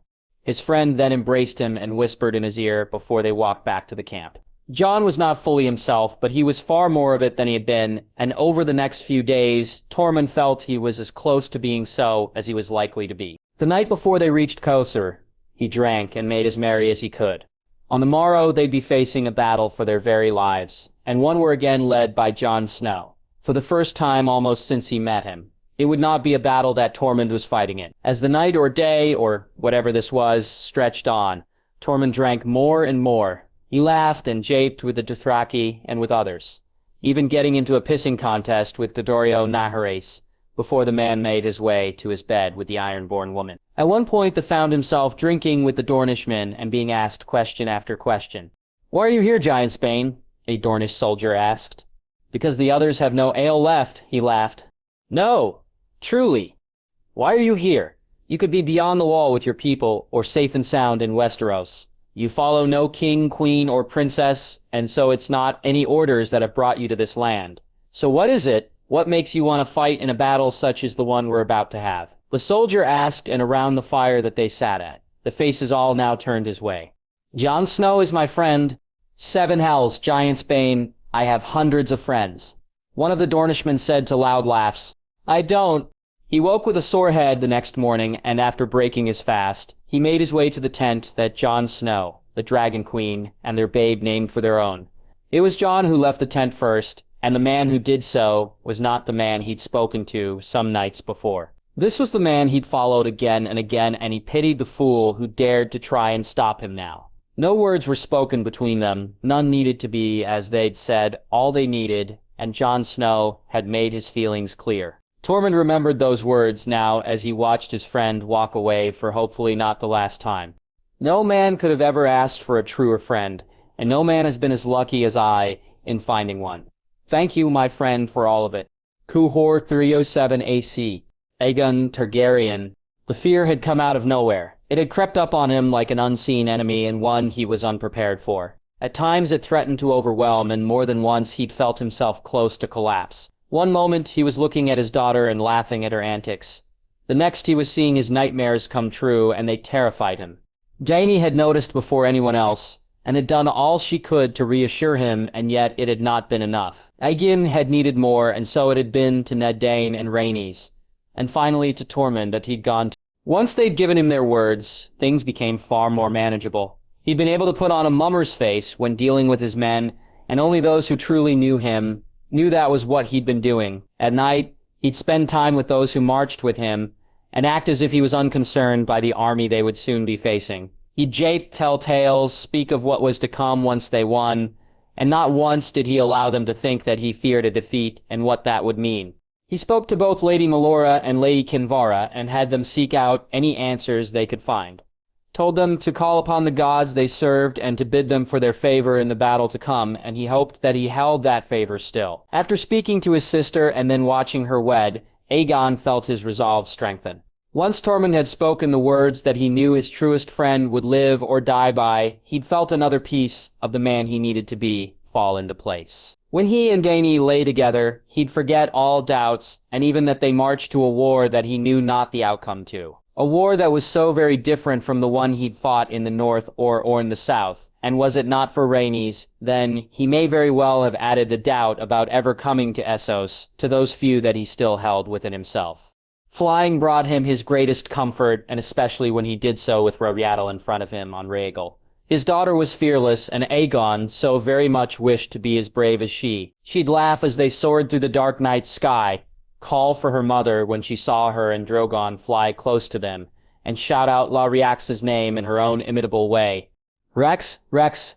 Each time she did so would bring a smile to his face and add resolve to his heart. The thing they marched to face wished to take this from him, to take her and her mother from him. If Aegon failed to stop him, then in time, Dany Rhaella, Rhaenys, Arya, Robb, Tormund, Davos, each and every single person that he cared about would fall. So failure was not an option for him, and despite his fears, worries, and doubts, it was soon not even something he'd contemplate. To say that his wife was comforted by him once again being the man she knew he was an understatement. Dany had gone through her own worries and doubts, and Aegon had been the cause of most of them. After putting Rhaegal to bed, he turned to his wife and found her eyes to be on him as much as they were on his daughter. Seeing the concern that she had in those eyes, he offered her his warmest smile and then reached out his hand to lead her to their bed. He helped her to undress slowly, and though they lay together, it was more for comfort than pleasure. Not that there wasn't pleasure in the act too, but the closer they got to Qohor, then the less even doing so took their minds off what they'd soon face. Looking at her, his fingers brushed her hair from her face, and he felt her lean into his touch. "Forgive me," he said softly. "Aegon. I got so lost in mine own fears and doubts that I was not here to chase away yours, my love." "Are your own gone now?" Dany asked. "Mostly I will beat him, Dany. He will fall to my sword and his army to our dragons and our own. Nothing will stop me from ending him, and just as in Winterfell, we will see the sun rise and know its light once more. Our daughter will grow up in a world of sunshine and peace. I vow it on the old gods and the new, on fire and blood." "Fire and blood," she said before she kissed him. They looked at each other in silence for the next few moments. Both of them sought the words to tell how they truly felt about each other, and for some time neither of them found them. It was a strange thing, as since he'd woken from his dream on the ship to White Harbor all those years ago, he'd not needed to seek those words at all. Instead, they'd simply flowed from him, and during their time together, he'd become somewhat a poet and a bard when expressing his love for his wife.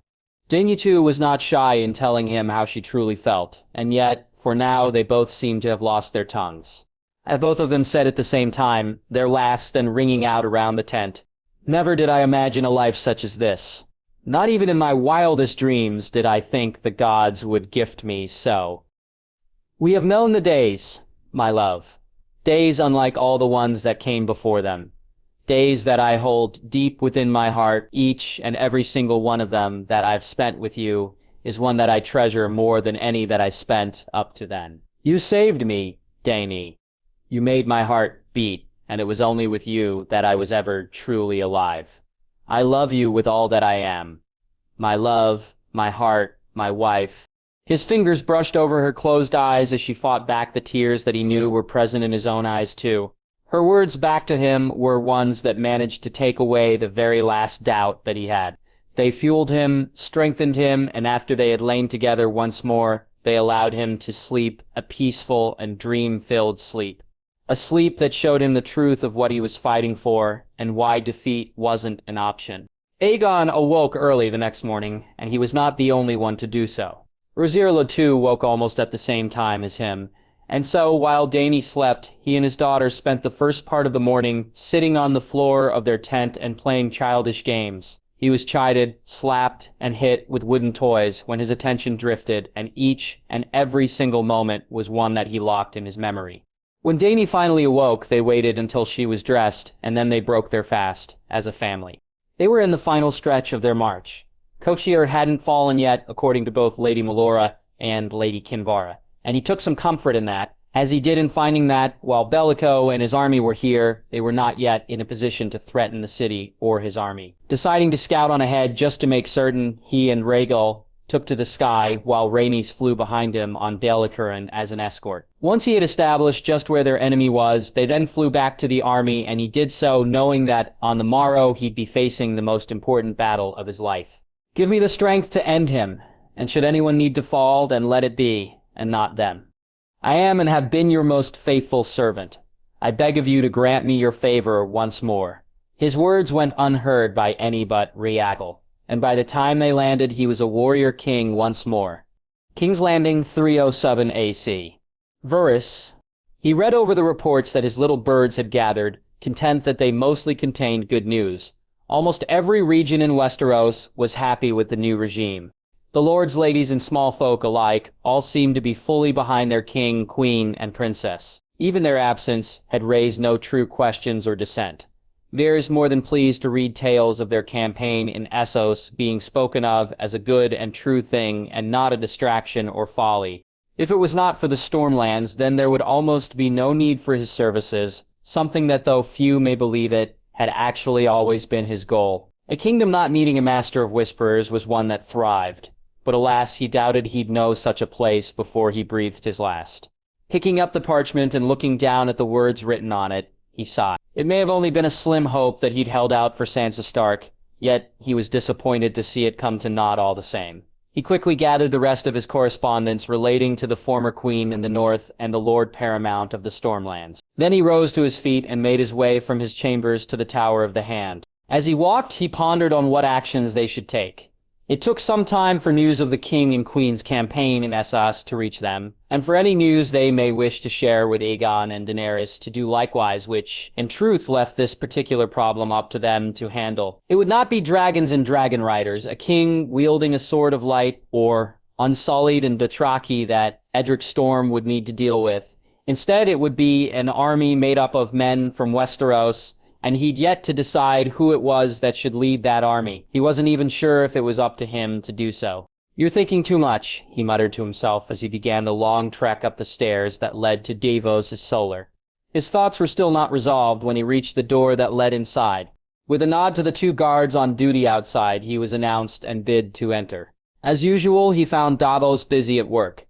He'd thought the man to be much like Eddard Stark when it came to his duty, yet he'd found him to be much different from the stubborn wolf when it came to how he went about things. Taking a seat across from the older man, he waited until he was noticed and Davos had finished whatever it was that he was working on, and gladly accepted the wine when it was offered. "The Stormlands," Davos said, as Varys sipped the cool wine. "My expression gives me away? A dangerous thing for a spider," he tittered to a chuckle from Davos. "We've worked closely with each other for some time now, Varys. No doubt you'd be able to tell me what's on my mind. Were you to both look at me?" He nodded, as for all he tried to cover his emotions, Davos was at times an open book, especially when it came to those he cared about. In that he was much like the king Varys had found. Both men would sometimes wear their hearts on their sleeves, and more often than not, it was when family or loved ones were being discussed. "What has she done now?" Davos asked. "Married him," he replied to an angered glare from the hand of the dragon. "Is this a mummery?" "No, apparently the wedding night was a loud and pleasurable one," he answered, his little bird having somehow known that he'd wished to know just what manner their coupling had taken. "I understand this not," Davos sighed, Varys handing him the parchment with the list of who attended, what was said, and what he believed the plan to be. "I had hoped she'd have learned her lesson. It seems it was a forlorn one." "Some people never learn, Davos. Or they think themselves so very clever and the rest of us not but fools. You think had they stayed?" He shook his head, not allowing the man's thoughts to go where they might. Davos would never blame the king and queen for leaving for Issaos, and given what had happened in the north and in Dorne, they had been left with little choice. Given what had happened in Meereen, they'd truly been left with none. So he'd not blame them. But he would somehow find a way to blame himself for the treachery that Sansa Stark and Edric Storm were planning. "I believe that if treason is in your heart, then you'll commit treason, Davos." Sansa Stark would never have been happy with her lot in life. Edric Storm is the worst of his father's family. The arrogance of Rensley, the stubbornness of Stannis, and the sense of entitlement of Robert. He came back to be king of the Seven Kingdoms and to marry a dragon queen. And just like his father before him, he found that a dragon had taken what he wished for. "Yet you said nothing to their graces?" Davos asked. Varys happy there was no accusation in his tone when he did so. They'd come a long way in a short time together, and he far preferred them being on the same side of things. His Grace was well aware, I think, not the details mayhaps, but that in time he'd have to deal with them both once more. You think so? Davos said, not truly a question though. Varys answered it anyway. I do. They spoke then on what to do about it. A march to Storm's End was out of the question as the keep would not fall, not without dragons. So he listened as Davos spoke of a plan that was both bold and dangerous at the same time. With a nod of his head to signal his agreement, he rose to his feet and made ready for the small council meeting that they'd now hold so as to discuss things further. He received more songs from his little birds by the time the meeting took place. Entreaties had been sent from Storm's End to the Lords of the Vale, Lord Admiral Tully, and to some other houses that Edric Storm believed he could bring to his side. Varys, though, feared these words not, for other than a house of fools, none would join with them in their folly, not even with the king, queen, their armies, and their dragons far from their shores. Aegon and Daenerys had won over the Reach completely, Dorne too. The North was now under the control of Arya Stark, and she got her sister before betraying her brother. Yet Tully had already seen enough of Sansa Stark for a lifetime, and he'd not sought to join with her when she'd spouted a tale of unfavorable treatment. He'd certainly not side with her now that he knew the truth about his niece. As for the Vale, Lady Anya too had dealt with Sansa Stark, and neither she nor Edric Storm would find any friends there. The Crowlands, the Lords of the Narrow Sea, the Iron Islands, not a single one would come when called by the Lord of Storms and his fishwife. Other than the West, Varys was certain of the support of every single kingdom that had named the dragons their lieges. Entering the small council chambers, he'd find out soon enough if the West too was only theirs to call upon. A rushed meeting, Lord Hand, Davin Lannister said as he took his seat. There is much to discuss, Lord Davin, Davos said as he brought the meeting to a start. Strolling through the Red Keep after the meeting was over and done with, Varys bore a half-smirk on his face. He'd looked into the eyes of Davin Lannister and believed the outrage he'd seen there and heard in his words was true. Now it was time to bait the trap, and to do that, he'd need to become what he'd once been before. A shadow, a wraith, a whisper on the wind. He took his time to walk to his rooms, then hurried once he reached them. His clothing was quickly discarded, and within the hour, he was scurrying through the tunnels beneath the Red Keep and making his way to the docks. A day and a half later, and he was on Dragonstone. The ravens were to be sent from here, and not from King's Landing. While he'd not seen any spies connected to Edric Storm, or yet taken the time to root them out if they were truly there, he believed there to be some, at least. It was time to use those spies against them, and so as he wrote the message to Lord Leyden, to Lady Tarly, and to others in the Reach, and as he tied the ones for the Lord of the Vale to the raven's legs, he felt his heart begin to race. They'd found their commander in the king's absence, a warrior of both renown and note. Lord Davin had practically volunteered, and not a single member of the small council had questioned it. Still, he'd take no chances, brook no disappointment, and do all he could to ensure their victory was ensured. Let the great game begin, once more, he said, as the last raven flew. By the next morning's tide, Varys was sailing once more. The Battle of Qohor, 3007 AC. Lady Melora. They were some distance from the battle itself. She, the princess, Missandei, Tormund Giantsbane, and Targaryen, along with more than 1,000 men at arms. Less than 2 miles from where they had set up camp. Boats now lay in wait to take them as far from here as they could. In a slightly different direction, but again no more than 2 miles away, 200 men and horses awaited them, ready to ride and ride hard as they escaped whatever danger they may find themselves in. Melora knew, though, that it wouldn't be by horse or boat that the princess would be taken from these lands if the need arise. No, should things go badly then, it would be on the back of a dragon that Rhiannon would find herself. Whether or not that dragon was flown by her mother or her aunt was a question that not even the gods themselves could answer. She supposed if the worst truly happened, then it could even be her father who took the princess to safety. Though she could truly not conceive of any scenario that would lead to Aegon leaving his men to fight alone. Not even to save his daughter would she wager he'd do so. She'd just not wager too much on it. Aegon and Daenerys had made as many plans for the princess's escape as they had for the battle ahead. In truth, they had needed to, Aegon especially. The queen had confided in both her and Lady Kinvara that he had needed to do so, or else he'd not have been able to concentrate on the fight to come. That more than anything in the world, the thoughts of their daughter being in danger threatened to steal all his will from him. It was not the only doubt that he and the queen had in regards to the young princess either, and nothing that his Melora, Kinvara, or even his sister said would be enough to remove those particular doubts, for they were ones brought on by the losses that both he and the queen had suffered during Robert's rebellion. Doubts brought on by the thoughts of Rosia, growing up without knowing the true love of a father or mother. Watching them say goodbye to the young princess had been hard for all of them to see. While both Aegon and Daenerys truly believed they'd win the day and end the threat that Bellicose Stega, the newly christened Bloodstone Emperor Reborn, posed to the world at large, they were parents saying what could well be the last goodbye to their only child. Not a single one of those who had offered counsel, advice, warm words, or a sharp blade to aid them in the fight to come had been able to look at the farewells and not feel something deep within their hearts. A family, for that was all they were in truth, and one she prayed would soon be reunited. "Have things changed with what you've seen, my lady?" Ablanos asked after he'd taken a moment to compose himself, his wife doing likewise, while Roxanea, Ghost, and Lyarex played without a care in the world behind them. "No, my prince. The army awaits, and I see none more than they." "You'll watch?" "I'll know, my prince. Should the need arise, I'll not falter." "I thank you, my lady, for all you've done, or may still do." "Beat him, my prince. Beat him and come back to your daughter. That is all the thanks I need." With that, Aegon seemed to change. A resolve came over him, and it was one that she most welcomed, seeing, as she knew did both those. He was leaving to protect his daughter, and those he would soon be leading into battle. Daenerys, when she came to speak to her, did so not as a queen, but as a mother. Her words were more on her daughter than on the fight to come.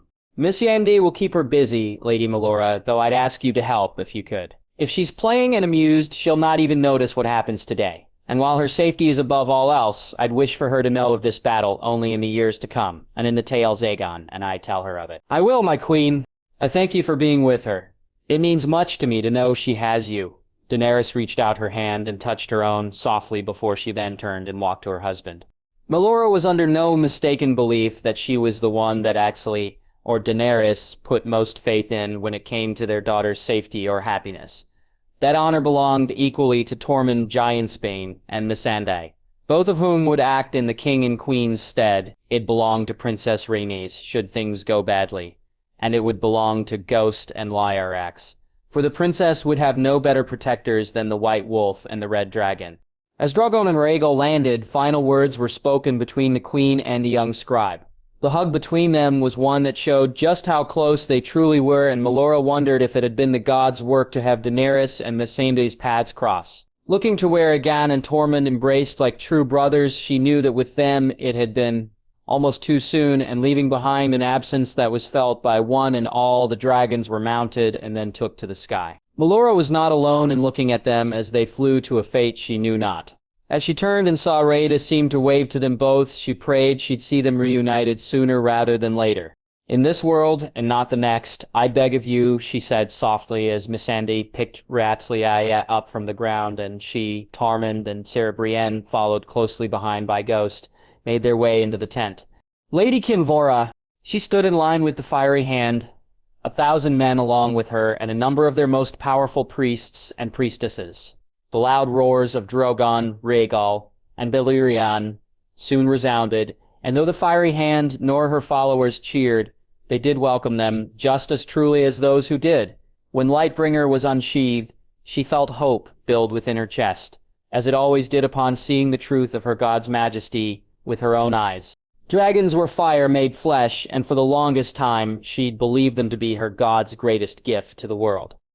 Seeing the sword as it illuminated the path before it and chased the night away had not only challenged that belief, it had shattered it, for the night was dark and full of terrors, and yet she and those who followed Rosier had walked in his light. This was not just a saying that she and her fellow priests, priestesses, and warriors of the light spoke idly. It was something that they believed with all their hearts. To see that light in a true and corporeal form, especially on this darkest of dark nights, was faith-affirming. Kinvara looked on as the 3 dragons landed just in front of their lines. Their army was the largest ever assembled. made up mainly of men of Westeros. It had been joined, however, by the tiger cloaks of Volantis and other men of Essos, the fiery hand amongst them. She believed it was larger, if not just as large as the army they faced, and it would need to be armed with fire, dragonglass, and supported by catapults and trebuchets. They had done all they could to prepare themselves for the threat they now faced. As she looked to the princess, to the queen, and to the prince that was promised, Kinvara smiled. The three heads of the dragon had been united. At last, surely Rosier had gifted them all they needed. Men of Westeros, of Essos. We came to these lands not to fight a battle and war that each of us already believed we had won, but to free those who were held by chains against their will. Aegon began. His voice was loud as it rang out across what may look like an open and empty field, but was very much not. Yet, this is the battle and war we now find ourselves in. Our enemy seeks to enslave each and every one of us, not with chains to bind us, but in the never-relenting grip of living death. Some of you have seen what that looks like as you fought with us in Winterfell. Some have seen it in court. Today, you'll see it just as truly, and it'll be just as horrifying. Today we fight not just for ourselves, but for each and every man, woman, and child in Essos, in Westeros, even in lands that none of us have seen or know much about. We fight, and there is only one thing we need to know about the fight to come. We win or we die. She and every single man and woman that was lined up now all looked on as Aegon walked to his sister and embraced her. Lightbringer allowed them all to see clearly as he kissed Rhaenys on the cheek and spoke softly to her before then moving to his wife. Daenerys and he shared a lover's kiss. The kiss of a husband and wife, and to Kinvara's eyes it was a kiss full of promise. The promise of what was to come next, and that for some reason truly made her hopeful. Aegon then moved to Jaime Lannister and embraced the man like a true friend and not simply a member of his dragon guard. He did the same to Jon Connington and to Ned Dane. Meanwhile, the princess moved to her husband, and she and he then shared a kiss that was most similar to the one her brother had shared with his wife. Daenerys moved to Ser Jorah Mormont and Grey Worm, and it was as Kinvara was looking at the sight of their embrace that Aegon made his way to her side. My lady, I thank you for all of it, for all you've done, for me, for my wife, for each and every single one of us. Rhaenyra could not have had a better servant than you, Lady Kinvara. I am most thankful for it. I, my prince, she said, her emotions almost too much for her. I am here because of Rhaenyra and the old gods, Lady Kinvara. I may kneel to the one, but I forget not what the other has gifted me. If we indeed walk in his favor, then this battle will end it all. I believe we do. As do I, my prince, she said truthfully. A moment later it was the queen, and she, much to her shock, was embraced by the smaller woman. Then so quickly that she would almost believe that she'd not been by her side just a moment earlier. Daenerys stood by her husband and good sister's side once more. I pray to the gods of my mother, to the old gods, to see me through this day. I pray to Rosier, to the god of light and shadow, that he'll continue to help us bring light where there is naught but darkness. I thank each and every one of you, and owe you all more than I could ever repay, and I vow but this. There was a pause as Aegon bowed his head slightly. Then he raised it again, and she and the rest of the army looked on as Lightbringer was pointed forward. Its light shined and illuminated a path from where they stood, to far off in the distance. It showed the first sign of the things they would soon be fighting against, and she imagined if you were to look down on it from above, then it was a truly wondrous sight. Seeing it from her vantage point, she'd name it as one regardless. Our enemy is no match for us. He seeks to bathe the world in darkness. We are the warriors of the light. We brought the dawn to Westeros. Today we will bring the dawn to Essos too. This is not the day we die. This is the day we shine. Aegon said as Lightbringer lit up, and the world for a brief moment was a world of light once more. Arianne, she and Daemon had spent the previous night together. Neither of them was willing to sleep, and yet, in the end, they'd been too tired not to. They'd exhausted themselves with each other. Arianne had been unable to let go of the idea that this could be the last night they shared together, and so she'd been even more hungry for him than usual. At one point, they'd argued extensively over the fact that he would, along with Ned Dane, lead their armies in the fight to come. Her fears and worries for him not allowing her to see that it had to be so. Daemon was to be her prince consort. Had this damn war not needed to be fought, and had Quentyn not taken Dorne from her, than he already would be. It had been her plan, after all, to return to Dorne and claim her birthright and then marry the man she loved. The gods, however, laugh at those who dare make such plans, and so it was to a battle with her brother, and then one with things that made her shudder to even think about, that she found herself and Daemon facing. Her mother had suggested that she and Daemon wed each other here as her cousin had done with Ned Dane, that they do so in front of their army and allow that to be something that gave their men extra hope and incentive. Yet Arianne could not agree to that. It had to be in Dorne, and for her wedding there needed to be a huge celebration. Not in truth for her or for Daemon, though she'd not lie and say the thoughts of such a wedding didn't fill her with joy. For her people, after all they'd been through, they needed this as much as Arianne or Daemon wanted it, and so she'd told her mother so. Now she was beginning to wish she'd not and had instead just done as had been suggested. "A light princess," one of her guards shouted out, his words taking her from her thoughts, and she and her mother hurried to the front of the tent. They had to shield their eyes somewhat. The darkness that they'd known these past days had made them sensitive to anything other than candles or torchlight. Looking to where her guard pointed, she saw the whole sky was illuminated with the brightest light she'd seen since night had fallen. Lightbringer was in full effect, and it was an awe-inspiring sight. Each of them had seen King Aegon wield the sword as he led from the front. Be it on dragonback, horseback, or on the lead ship, they'd welcomed the light that guided their way, and on some of the nights, as they camped, they'd looked to the sky to see Rhaegal and the king fly over their heads, Lightbringer shining down upon them as they did so. Never had they seen it shine as brightly as it did now, and she felt some of her worries and fears begin to subside. "The fight has begun, then," her mother said, and Arianne nodded nervously. The thoughts that Daemon was truly in that fight were not ones she wished to ponder on for too long. It had been agreed that they'd camp close to the river and that there would be a boat at the ready to take them far from here. She, her mother, and 100 guards, which was all she was willing to spare, all now looked off to where the battle for their very survival was taking place. Arianne was under no illusions about what would happen should they lose. Any escape that she may make from this place would be but a temporary one. Even should she manage to make it back to Dorne, something she very much doubted would happen. She'd only be delaying the inevitable.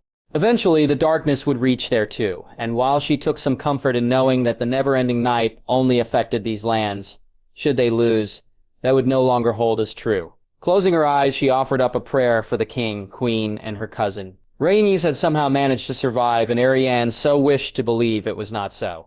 She could fall her today. She prayed for her men and for Ned Dane. The young lord was now kin to her by marriage, and he'd proved himself to be a man she could trust. Lastly, she offered up a prayer for her love. She begged the gods to not be cruel enough to take him from her and to allow her to grow old with Daemon by her side. "We must make ready, Arianne. In the event things turn out badly," her mother said, and Arianne shook her head, a feeling coming over her that she couldn't quite explain, and a smile coming to her face unbidden. "We will win this day, mother. Daemon will return," she said before she turned and entered her tent. Her mood greatly improved, and the sound of the woman's voice was finally heard, now for true. They had answered her, or one of them had at least, and as she sat down on her soft cushion, she closed her eyes and allowed only the voice to be heard. "I forget not my people, Arian Nemeros, Martell, for I am mother to you all. This is not the day that you or your love meet their ends, for my people and their princess have much more to do." Mother Rosignor, who she believed the voice to belong to, said, "Rhaenys." She took up her position on the left flank. Behind her, Ned and Sir Daemon Sand led the Dornish forces, and she knew they took comfort in having a dragon lead them in the fight to come. Off far in the distance to her right, Daenerys too had taken up her position in front of her own men, Dothraki and Unsullied, who'd known what it was like to charge into battle under a dragon's protection. In the sky above, she could see Aegon and Rhaegal. The light from his sword was dimmer now as he faced their army, and as Rhaegal landed half the distance from her and Daenerys. Her brother had given a speech that had stirred the men's spirits as well as her own. Yet she knew that more than anything he'd said, it was the fact he led them and wielded Lightbringer that truly allowed for their courage not to falter. She awaited the signal and looked not at Aegon or Daenerys or even at where she was certain that Ned stood. Instead, she looked far behind their lines to where her niece was being guarded and tried her best to fix the position in her head. She'd made her brother a promise, and it was one that, while she hoped she'd not need to keep to, she would certainly live up to if needed. The loud roar of Rackle focused all attention on the green dragon. Lightbringer now once again faced forward, and its light shined far more brightly. She could see the enemy, their lines, their makeup, and it sent a shiver down her spine to see dead things that yet moved. Then a second roar rang out, this one even louder than the green dragon's, though further away, and so she bid Balerion shout out a response. After the blue dragon had done so, all three of them took to the sky as one, and the army formed its lines even more truly. They'd not charge the enemy, not seek to break their lines. Patience and preparation were the keys to victory, and so while their army awaited the dead's ranks to reach it, the dragons set about thinning down those ranks. Balerion flew as fast as he'd ever done. His wings were almost a blur even to her as she looked back at them. Lightbringer flickered, then lit up even more brightly. And the full truth of what they were facing was finally revealed to her. By the gods, she said shakily, as line upon line of the dead, as far as the eye can see now, came into view. She felt something stir deep within her, a wave of anger and even hatred that she'd not felt before. These things wished to harm her family. They wished to take her good sister from the world, her niece, her brother. They wished to take her love from her and see her dead, and they wanted to enslave them all. Her dragon, too. "Dracarys," she cried out, and Balerion answered with a wave of fire that he unleashed on the dead below. "Dracarys," she called out once more, and again the blue dragon did as she bid. The flames that burned beneath her were matched by many more to her right. Rhaegal and Drogon had let loose their own flames, and the dead beneath them were no true match for the dragons above. As they passed over the dead's lines and unleashed another wave of fire, she felt almost invincible. So much so that had Balerion not turned to one side, then she'd not have understood what had just happened. "I know not how these things work, Rhae. The dead here seem different than the ones we faced in the north. Though I feel that fire, dragonglass, and Valyrian steel will work just as well on them as it did the whites. Yet their masters, I know not if they exist other than Bellico, but if they do, then even on the dragons we must be wary." "Wary of what, Egg?" "Spears, Rhae. The White Walkers use spears of ice. It was what cost us Viserion," Aegon said sadly. "I'll be watchful, Egg. I'll not lose Balerion," she said determinedly.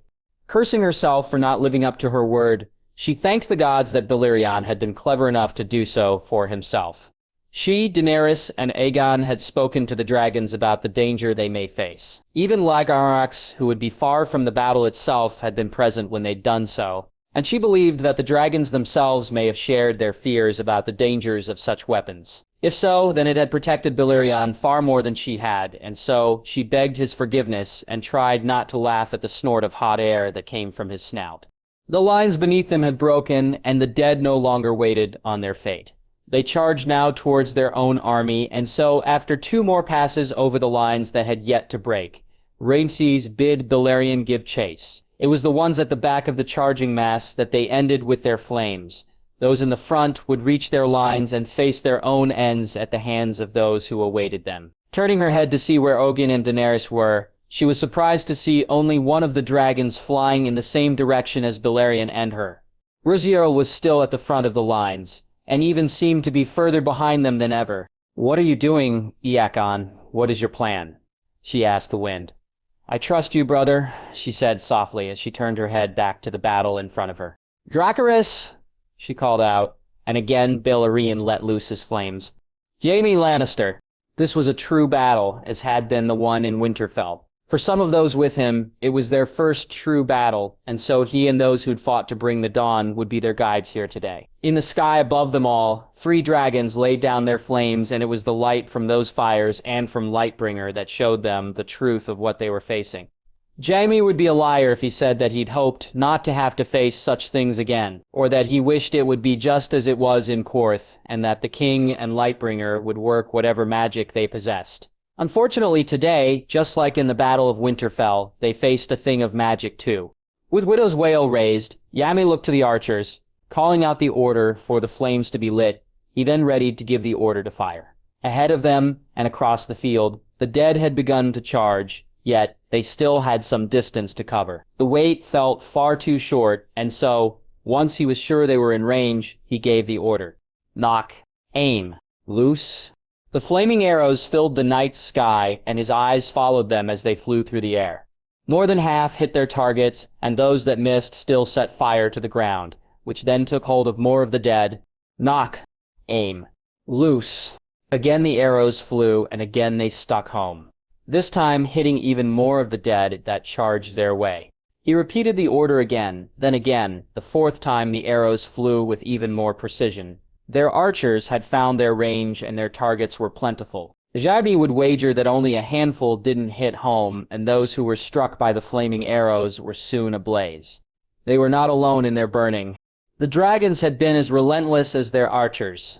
Drogon far to the left of him, Belladrain to the right, and Rhaegal directly in front of him. He heard the chanting of the Red Priests, and then the world was alight as swords, spears, and weapons of every sort lit up and burst into flames. In his hand, Widow's Wail may as well have been one of Thoros of Myr's flaming swords, and yet he felt no heat from the fire that burned along the Belladrain steel blade. He heard the sound of the Unsullied's shields being brought to bear, and so shouted out the order for their own. Spears were pushed over the top of the shields, and as he called out the order, the catapults loosed their balls of pitch and shattered dragon glass. As in the Battle of Winterfell, the effect was incredible to see. Those lucky enough to escape the flames found little respite from the small pieces of shattered volcanic glass. They fell and were quickly replaced by more dead things, and Jaime readied himself to brace against the impact of them crashing against the shields. Hold! Hold! The sound was like thunder, and the impact knocked him and those holding the shields back more than a foot or two. Yet they held. Their line stayed as one, and the attack had not broken them. Would that was the end of it, and that the dead, like the living, would regroup and attack again. That, however, was not their way. Instead, they clawed, squealed, stabbed out, and even as they fell, they took more than one of his men with them. Spears! Spears!